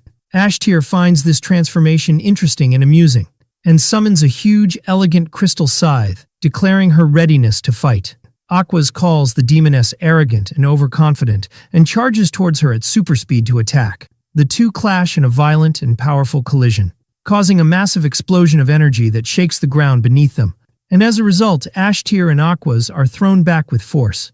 Ashtir stands confidently, saying that the battle should be fought with dignity and respect, and asks sarcastically if the divine hunting dogs do not know the rules of combat. Aquas glares at her with intense anger and asks if she is done with her nonsense and ready to die. The fierce battle continues between the holy warrior Aquas and the demoness Ashtir as Aquas rushes forward at great speed, leaving a trail of scattered dust behind her, her eyes flashing with holy fire. But in an unexpected moment, Ashtir suddenly disappears in the blink of an eye, as if she was never there to begin with. Before Aquas can comprehend what happened, the demoness appears directly behind her, delivering a treacherous blow from the rear, accompanied by the sound of the air tearing. Aquas blocks the blow at the last second with an amazing reaction, but Ashtir succeeds in grabbing her divine shield with her sharp claw, which surprises and shocks the warrior, as no being had ever touched her shield in this way before. The demoness seizes this precious opportunity and delivers a crushing blow with all her might, sending Aquas hurtling towards the ground with tremendous force, creating a large crater where she lands. Ashtir continues her attack relentlessly and without mercy, realizing she has found a weak point in her opponent's defense, unleashing a continuous volley of dark blows that Aquas struggles to block with great difficulty, while retreating step by step. In the midst of this violent battle, Aquas begins to recite a verse from her holy scriptures in a booming voice that echoes across the battlefield, declaring with a voice full of faith that the brilliant light will not be violated by any creature of darkness. As soon as her words end, a massive beam of pure holy light descends from the sky, striking Ashtir directly and forcing her to retreat as she screams in pain. The demoness stands at a distance and looks at her opponent, astonished by Aquas's ability to read the holy scriptures with such power at such a young age. She then praises her with clear sarcasm, saying she is more interesting than she expected. Aquas does not stop there but continues to recite another more powerful verse, calling on her lord to burn all that is evil with his holy fires. She raises her scepter, which begins to glow with a brilliant light, then launches forward at a speed faster than sound, and unleashes another blast of destructive divine energy that takes the form of a holy fire explosion. The battle between the two ignites, and its pace escalates wildly, as they exchange blows at a super speed that the naked eye cannot follow, leading to violent and successive explosions of holy and demonic energy, which destroy the quiet village around them, turning it into burning rubble. The mercenaries and Hayas find themselves in the midst of this devastating conflict, screaming in terror for help, trying to escape the falling debris. Meanwhile, as the two continue their raging battle that shakes the earth, Katal stands aside with his hands in his pockets, watching the magnificent battle with great admiration and a smile on his face, commenting on how exciting it is as if it were an entertainment show. Hayes runs to him in desperation and clings to his arm tightly, begging him with tears in her eyes to help Lady Aquas, who is fighting for them. Katal replies calmly and coldly that he might be able to help, but he wonders why he should interfere, leaving Hayes speechless and shocked by his response. He explains that he doesn't want to spoil such a good and enjoyable fight, as it's rare to see a battle of this level. And although he also wants to fight a demon, for now, he prefers to enjoy watching this exciting fight until the end. Hayes is horrified by his selfish attitude and thinks that this man is not normal and that there is something wrong with his way of thinking. The fierce battle continues between the two opposing forces, as sparks of energy fly everywhere. Ashtir admits to herself that Aquas is a stubborn and strong opponent as expected from the dogs of the gods, but she feels she surpasses her in terms of raw power and combat experience. However, she realizes that the confrontation itself is not in her favor in the long run, as in this world, demonic beings cannot directly challenge the gods for a long time, and she finds herself slowly retreating before the pure divine power of Aquas, which grows stronger with every moment. Ashtir realizes that if the battle continues like this, it will drag on for a long time and might eventually turn against her. She decides that she will resort to a more cunning method that will guarantee her a swift victory. She begins to move at super speed with a wicked and sly smile on her face, then suddenly changes direction and heads towards the defenseless mercenaries who are watching the fight in fear, which shocks Aquas as she realizes the demoness's new target, so she moves quickly and protects them with her body and her shield. Ashtir continues to unleash an attack of dark energy to pressure Aquas's shield and weaken it, while extreme terror appears on the faces of the frightened mercenaries for what might happen to them if the shield breaks. Aquas becomes furious at this treacherous and cowardly attack and calls Ashtir a filthy thing that has no honor. Ashtir laughs with sarcasm and contempt, asking if Aquas really expected a demon like her to fight with the fairness and honor of knights. At the peak of her anger, Aquas begins to recite a verse from her most sacred scriptures, a verse she only uses in extreme situations, announcing the birth of the glittering golden essence that represents the highest degree of holy power. A powerful and radiant golden aura explodes around her, and with it, she creates a holy sanctuary of light in the shape of a dome, then orders everyone to enter it quickly. The surviving mercenaries rush inside the protective barrier, thanking Aquas for saving their lives from certain death. Ashtir laughs wickedly, questioning if it's right to consume such precious and rare holy scriptures to protect some weak humans. Aquas angrily orders her to be silent, and the demoness smiles, commenting that this is the response befitting an angry holy warrior. The two rush towards each other in preparation for the continuation of the decisive confrontation, and Aquas manages to block the fierce attack launched by Ashtir, but she is surprised when she sees her skillfully dodge and jump into the air above her in an acrobatic move. Suddenly, she closes the distance between them and approaches, whispering in her ear that death is just death, and no one will acknowledge Aquas's noble sacrifice for these scums. She warns her that if she continues like this, she will fall and disgrace the name of her god whom she serves. Then, with extreme cunning, she offers her a simple and tempting choice: to remove the holy power protecting the mercenaries so she can use her full strength to protect herself. And if she manages to defeat her after that, her honor and the power of her god will be exalted in the heavens. Ashtir asks with biting sarcasm if Aquas will really die for a handful of mortal humans. Aquas realizes these are just cheap psychological tricks and describes her words as pointless and that they will not affect her. When Ashtir sees that her provocation has failed, she smiles viciously and tells her to die a martyr then, since she has chosen it. She then unleashes a concentrated and devastating attack of dark energy, raising her power to its absolute maximum. While Aquas struggles with all her might to block this overwhelming attack with her holy light, which has begun to gradually fade, suddenly, in the blink of an eye, Ashtir appears before her with astonishing speed as if she were a ghost, and unleashes a violent explosion of dark energy from close range, which throws Aquas backward after she barely managed to dodge it at the last moment. Although she manages to quickly regain her balance, shock and fear are clearly visible on her face. Ashtir continues her attack at great speed without giving her any chance to catch her breath, launching rings of purple energy that surround Aquas from all sides and completely trap her like snakes. Aquas finds herself surrounded by pitch-black darkness, unable to see anything, while the demoness attacks her from above like a hawk swooping down on its prey. Ashtir declares that she is tired of hearing the holy scriptures of the gods and launches a devastating attack with all her might. Under the weight of the violent attack, Aquas coughs up blood and is thrown to the ground with extreme force. At the last moment, she grabs her shield and blocks a fatal stab that was about to pierce her heart. Nevertheless, Ashtir continues to attack her brutally while she is helpless and on the ground. The demoness gathers a massive amount of dark energy in her hand in the form of a black sphere, and crushes Aquas with it after launching it directly at her, creating a violent explosion that shatters the golden barrier that was protecting the mercenaries. One of the mercenaries screams in despair, realizing they will all die now that their protection is gone. Ashtir smiles viciously, announcing that she will eat them for dessert after her main course. But she decides to start with Aquas first, and wonders about the taste of the noble dog of the gods as she opens her mouth full of sharp and terrifying fangs. At the moment Ashtir was about to pounce, Katal's hand suddenly appears and stops her jaw with force before it can close on Aquas, and he calmly and coldly orders her to stop, declaring that this is enough playing around. Both Aquas and Ashtir are completely stunned by his sudden and unexpected appearance. The demoness wonders to herself when he got here and how, as she did not feel his presence at all, as if he had appeared out of nowhere. Without uttering another word, Katal delivers a powerful and direct punch to Ashtir's face, sending her flying across the village in a violent shockwave that destroyed several buildings in its path. He then calmly turns to Aquas, who is still in a state of shock on the ground, and asks her if she is okay. Aquas looks at him in amazement, and remembers at that moment that this is the mysterious man who defeated Swordmaster Cain with complete ease. From a distance, Ashtir rises from the rubble, her eyes burning with anger and fire, and screams at Katal, calling him an arrogant barbarian, and asks how he dares to interrupt her delicious meal. Katal simply replies as he dusts off his clothes, declaring that Aquas is his friend,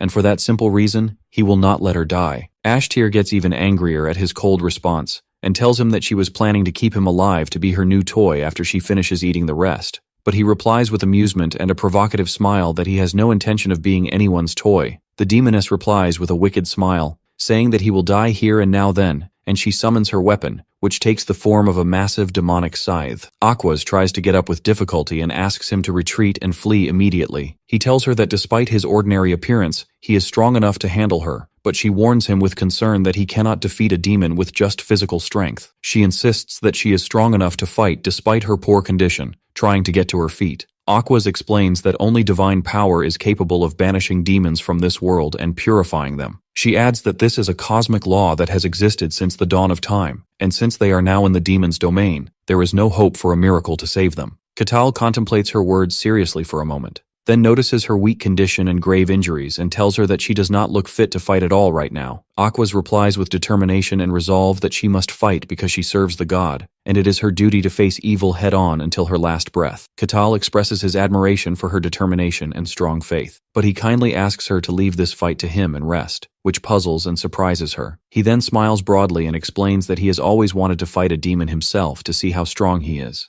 Ashtir tells him that he doesn't really understand and mocks him, saying that he can't even touch her with his pathetic human strength. Katal challenges her to test the truth of her words. The demoness licks her claws with relish, expressing her desire to see his beautiful eyes twist in pain as she tears him to pieces. She then launches her first attack with all her speed and power, creating a massive vortex of dark energy around her. She then launches from the vortex at lightning speed to attack Katal, which shocks Aquas and makes her fear for his fate. But with complete composure and calm, Katal delivers a powerful and direct punch to her face in the middle of her attack, sending her flying into the air after her head was completely crushed by the force of the blow, leaving Aquas in a state of utter shock and disbelief at what her eyes had seen. Aquas stood frozen in place, her eyes wide in absolute shock, hardly believing the scene she had just witnessed. With his bare fist alone, Katal had shattered the head of a powerful demoness as if it were a rotten fruit, and she began to wonder to herself, in a faint voice filled with terror, whether such a supernatural act was even possible for a human. Meanwhile, from the heart of the horrifying scene, Ashtir's form began to regenerate and reform from a violent vortex of pure dark energy. Katal noted this with a cold smile, remarking that her head grows back even after being completely crushed.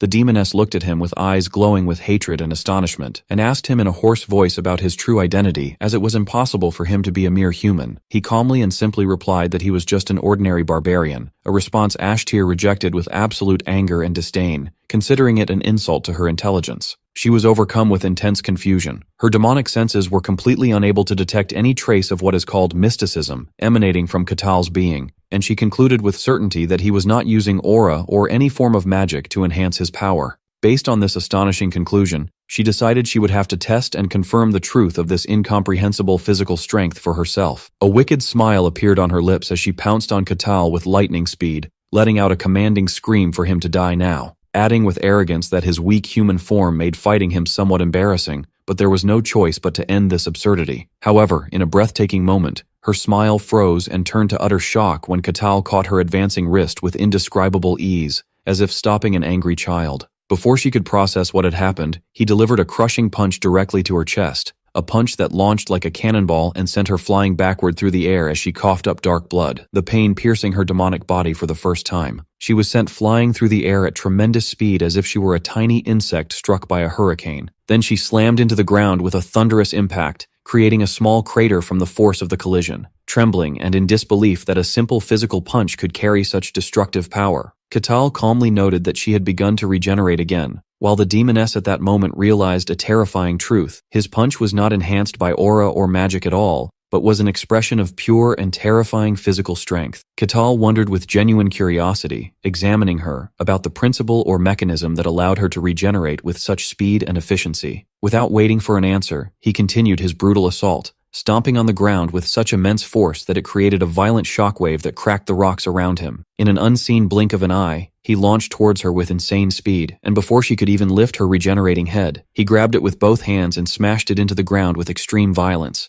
then followed up his attack with a fierce sidekick that sent her body flying away once again. The tattered and scattered remains of her body gathered on the ground, and dark energy flowed to rebuild and regenerate it once more, piece by piece. While Katal watched the scene with a slight smile and eyes gleaming with interest, he noted that every time her head was destroyed, it reappeared entirely from nothing, and concluded that this was an ability befitting a demon, then wondered aloud if the head was her nucleus or life source. Ashtir found the entire situation absurd and humiliating, and wondered with suppressed anger as she got to her feet if he really thought he could face and overcome her with brute force alone. She then added with biting sarcasm, questioning if this meant she didn't even need to resist his primitive strength at all. As Katal looked at her in confusion, not understanding her intent, the demoness warned him in a tone that suddenly changed and dripped with danger, telling him to listen well, and she once again declared her identity with pride. "I am Ashtir, the demoness of gravity," and challenged him to continue facing her with only his brute force to see his fate. Katal replied with perfect calm, and with simple words that completely shattered her pride, saying that she really didn't seem that impressive to him. These words were a fatal blow to her demonic pride, and she erupted in a massive scream of rage that shook the atmosphere as she prepared to unleash her true attack.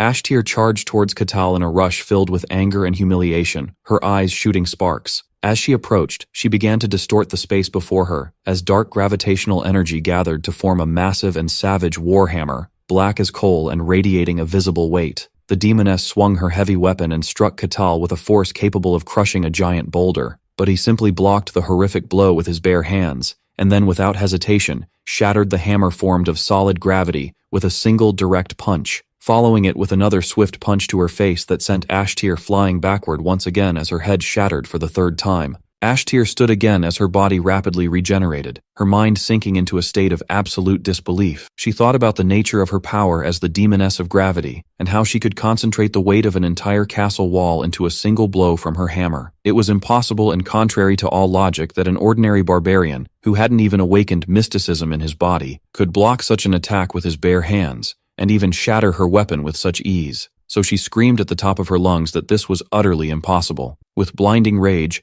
Ashtir gathered an immense amount of dark energy between her hands and unleashed it in a devastating beam, screaming at the barbarian to die this time. Katal did not retreat, but met the attack head-on with a direct punch that pierced the beam, creating a massive explosion of white light from the punch's energy and the demoness's dark energy. Katal's overwhelming power completely annihilated the demoness's energy and collided with it, creating a huge explosion, leaving Aquas wondering in shock and terror what exactly her eyes were witnessing. Aquas remembered what she had read in the ancient texts, that Ashtir was an incredibly powerful demoness who had managed to topple an entire kingdom on her own hundreds of years ago. She was completely stunned that a demoness of this legendary level of power was being overcome and dealt with in such an overwhelming fashion with just the use of bare fists. Katal landed gently on Ashtir's body, which had already begun to regenerate again, and noted that she seemed truly unkillable, concluding that pure physical force, no matter how great, would not be enough to kill her permanently. The demoness smiled a wicked, cunning smile as she heard his conclusion. Suddenly,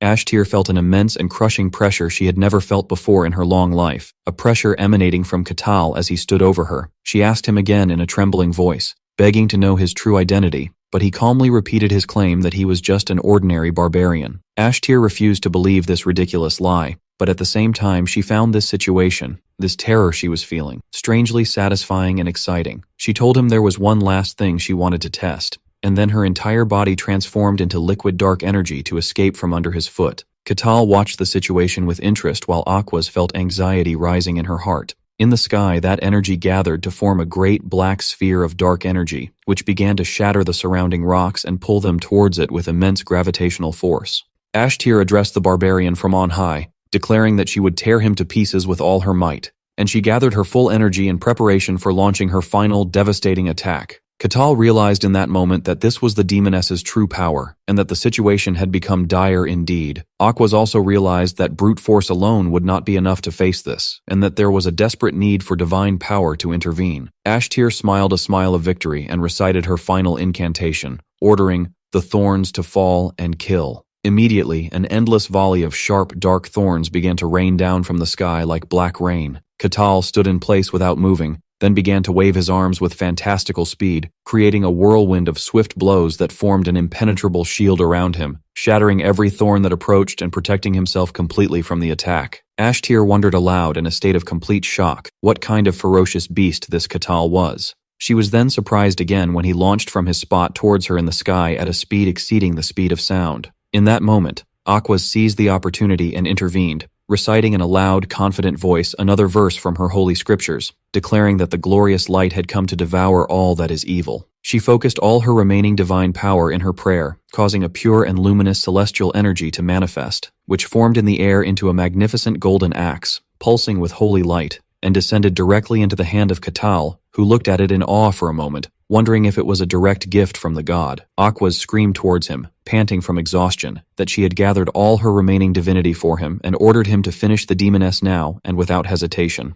Katal gripped his new axe, charged with divine power, feeling a strange resonance with it, and then told the demoness that the fun time was over. He delivered a crushing vertical blow, and the axe's holy energy easily pierced her demonic body. In that moment, Ashtir knew with absolute certainty that she had been defeated. The divine light began to consume her body from the inside and out as she screamed in real and painful agony. And then she fell to the ground like a lifeless corpse, completely defeated. Katal approached her calmly and commented that the fight had been somewhat amusing. Ashtir declared with her last dying breaths in a faint voice that it was a shame to be reverse summoned to hell in such a humiliating way, but it wasn't a complete loss, as she had confirmed for herself the existence of a being like Katal in this world. She asked him for his last name, and he simply replied, Katal. The moment Aquas heard this name, she screamed in utter fear and terror. Ashtir burst into a crazed and broken laugh, and with the last of her strength, she opened an ethereal communication channel that shook the foundations of reality and broadcast a thunderous message to all the inhabitants of hell in their abyssal dimensions.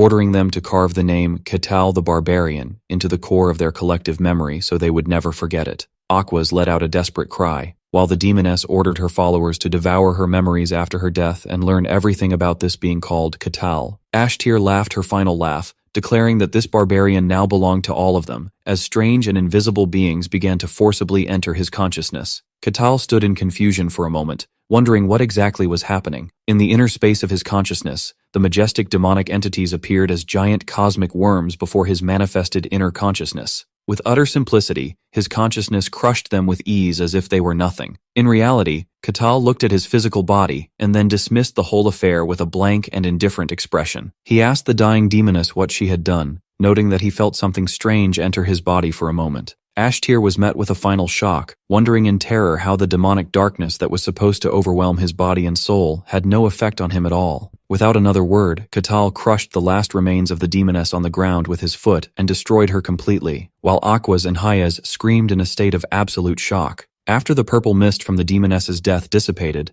Catal stretched with a satisfied smile and asked Aquas if the mission was now successfully completed. In the quiet territory of Barkan in the kingdom of Gehenthra, breaking news spread like wildfire, carrying with it alarming reports about the afflicted village with which all contact had been lost. Newspapers were soon filled with drawings and speculations about the demoness Ashtir, who was identified as responsible for the horrific attack on the village. The territory's ruler sits in his office, his face etched with sorrow, wondering in a weary voice how such a terrible ordeal could strike his small territory that he had strived so hard to protect. After the difficult battle against the Lich, a new threat now emerges, a named demon mentioned in the oldest historical texts. Amidst this disaster, the only good news was that the brave inquisitor of the sun god had managed to temporarily fend off the demoness, giving him a moment to catch his breath and think carefully about the next steps to be taken. The scene shifts to Catal, who could clearly feel that the entire territory was in a state of turmoil and anticipation due to these earth-shattering events. He directs his gaze towards Aquas, who was lying asleep while her body slowly recovered from its deep wounds, and is surprised when he sees her begin to stir and speak in a faint voice. Aquas rises from the bed with a deliberate movement, and Catal asks her with sincere concern if she is really leaving so soon, suggesting she give her body some extra rest before setting off on her journey. Aquas stands firm and explains to him that she cannot delay any longer, as she must inform the Holy Land of the details of what happened here as soon as possible. Catal understands and respects her decisive resolution. Aquas turns to him and thanks him deeply for saving her life, admitting honestly that without him, she would have become a helpless plaything in the hands of that evil demoness. Catal shakes his head, gently refusing her thanks, saying in a simple tone that he only did what anyone would do to save a friend. He then asks her with curiosity if they are considered friends now. Aquas is surprised by this unfamiliar idea. How could a barbarian from the north and a loyal servant of the god be friends? She reminds him of her identity, saying she is the inquisitor of the sun god, and asks him seriously if he still wishes for them to be friends despite this great difference between them. Catal simply asks her if there is any reason why not. After a moment of thought, Aquas admits there is no real reason, so Catal concludes that it doesn't matter then. Their friendship is possible. Aquas agrees with a slight smile. Catal tells her he has a question he would like to ask, and asks her about the validity of the information that one should not tell a demon their real name. Aquas confirms this is true, explaining that the reason lies in a concept known as marking. She explains to him that demons use names to engrave a dark and invisible mark on a person's soul, and this mark acts as a beacon that attracts other evil entities, making the marked person an easy and constantly hunted prey. She adds that in ancient times the marked had to undergo complex baptismal rituals to be rid of this mark, or they would end up hunted and killed by the merciless forces of evil. Catal asks her with clear concern if this means he has also been marked after his encounter with the demoness. Aquas immediately reassures him that he was fortunately not marked, but she warns him that his name has likely now been revealed to the beings of hell and has become known to them. However, she tells him not to worry too much, as without the mark, they cannot accurately track his location, and there won't be a real problem unless he meets them face to face again. Catal expresses his interest in the fact that despite his strength, he could not kill the demoness with physical force alone. Aquas explains that this is the mysterious nature of demons, different from any other being. She then begins to tell an old story, explaining that the great gods in the beginning are the ones who created humans and and gave them life. But beings from beyond showed a malevolent interest in the human world. These beings crossed dimensions and broke into their world, and began to slaughter humans with unspeakable brutality, which eventually prompted the gods to descend to the human world, stand by their creation, and name those beings demons, before banishing them and sealing the gate behind them. Aquas continues her detailed explanation, stating that after the gods saved humanity from annihilation, humans built churches and temples to honor them, and lived in peace, achieving remarkable progress in civilization with direct divine assistance. But as time passed, for some mysterious and unknown reason, demons began to slowly and cautiously interfere in the human world again. And because demons are spiritual beings that can only be defeated by holy divine power, the gods chose loyal and pious followers and granted them a portion of their power to face this renewed threat. Catal deduces from her words that demons cannot be killed by pure physical force because they belong to another dimension, which Aquas confirms,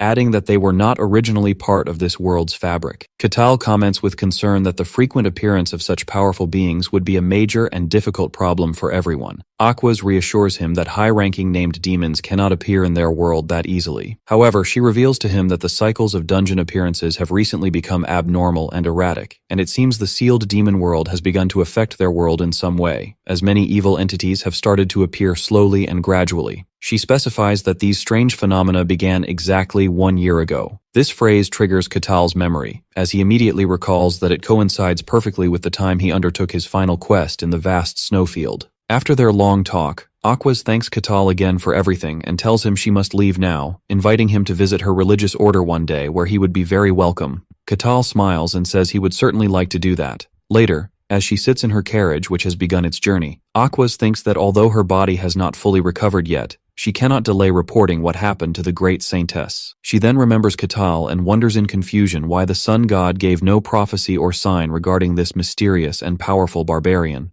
Elsewhere entirely, Swordmaster Cain walks through a lavish and ornate corridor, sighing from the extreme exhaustion he feels after his lengthy meeting with the Emperor. Suddenly, a mysterious man with long black hair emerges from the shadows and comments that Cain seems to be having a very difficult time. Cain immediately recognizes the newcomer as the Great Master of the Magic Tower, the place where all the powerful mages and mystics of the world gather. The Master of the Magic Tower asks him why he is at the palace, and Cain replies that he is here to give a detailed report on the results of his recent mission. The Tower Master shrewdly and accurately guesses that it was a reconnaissance mission to the demon world, specifically to a region known as the Forest of Silence. When he asks for his impression of it, Cain replies with a grim expression that it was a horrific place that defied everything they know about the laws of the natural world. Cain explains that, just as the name suggests, nothing could be heard at all in that forest. Even mystic detection abilities did not work properly, and when he tried to shout, not the slightest sound vibration came from his throat. He recalls with horror how his soldiers disappeared one by one in that terrifying and absolute silence, describing it as a truly loathsome and abominable place.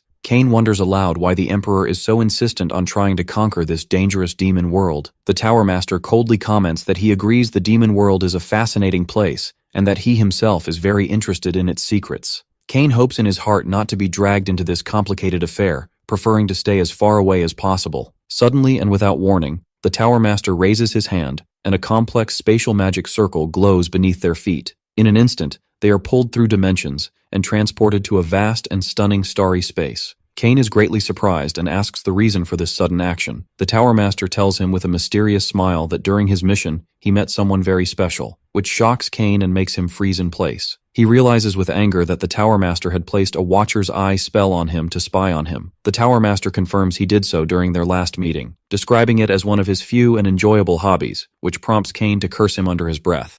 Cain then calms down and tells him that since he has already seen everything, what more does he want to know from him? The Master of the Magic Tower asks Cain for his opinion on the Barbarian from the White Snowfield, noting that he is a legendary figure he thought existed only in old tales. The Tower Master adds that this Barbarian is strong enough to defeat a seasoned Swordmaster, meaning Cain himself, and crush the powerful Lich Kartos as if he were a mere insect, plus the fact of his appearance from the edge of the White Snowfield. All this makes it highly likely. Cain is greatly surprised to learn that Catal was the one who defeated Kartos. The Tower Master explains that although the news has not spread publicly yet, rumors are circulating strongly within the Magic Tower that Kartos, the great sorcerer who once shook the continent, has failed in his attempt at resurrection. The Tower Master adds that he went himself to pay his respects at his lair, feeling saddened by the loss of one of his few friends from the Lich lineage. Cain is surprised that a being like the Tower Master can feel sadness, The master explains that friends become necessary for someone who has lived as long as he has, then casually mentions that no valuable artifacts were found in the Lich's lair after his death. Cain questions this, as he thought all artifacts had been recovered when Kartos was defeated, but the master clarifies that the most precious and important artifact has not yet been recovered. The Tower Master asks Cain again if he truly believes that the Barbarian defeated Kartos on his own. Cain honestly replies that he thinks it's entirely possible, especially if it concerns that specific Barbarian he met. The Tower Master cleverly notes that Cain has not yet informed the Emperor of Catal's existence. Cain wonders why he should, explaining that the Mad Emperor is already throwing valuable and important individuals into the furnace of the demon world as if they were worthless trash. He adds that if the Emperor knew of the Barbarian's existence, a violent clash between them would be inevitable. Cain predicts a catastrophic conflict between a Barbarian who acts on his free whims and an obsessed Emperor who wants to control everything in the world, a conflict that would surely drag the entire kingdom into the abyss. The Tower Master finds this opinion very interesting and asks Cain if he is saying that this Barbarian could face the entire empire on his own. Cain admits he is not sure of the outcome, but he felt something very similar to what he felt when he first met the Tower Master, a feeling of absolute power that transcends the ordinary. The Tower Master wonders if he means that Catal is of the legendary hero class, but he feels he is not yet qualified to make that final judgment.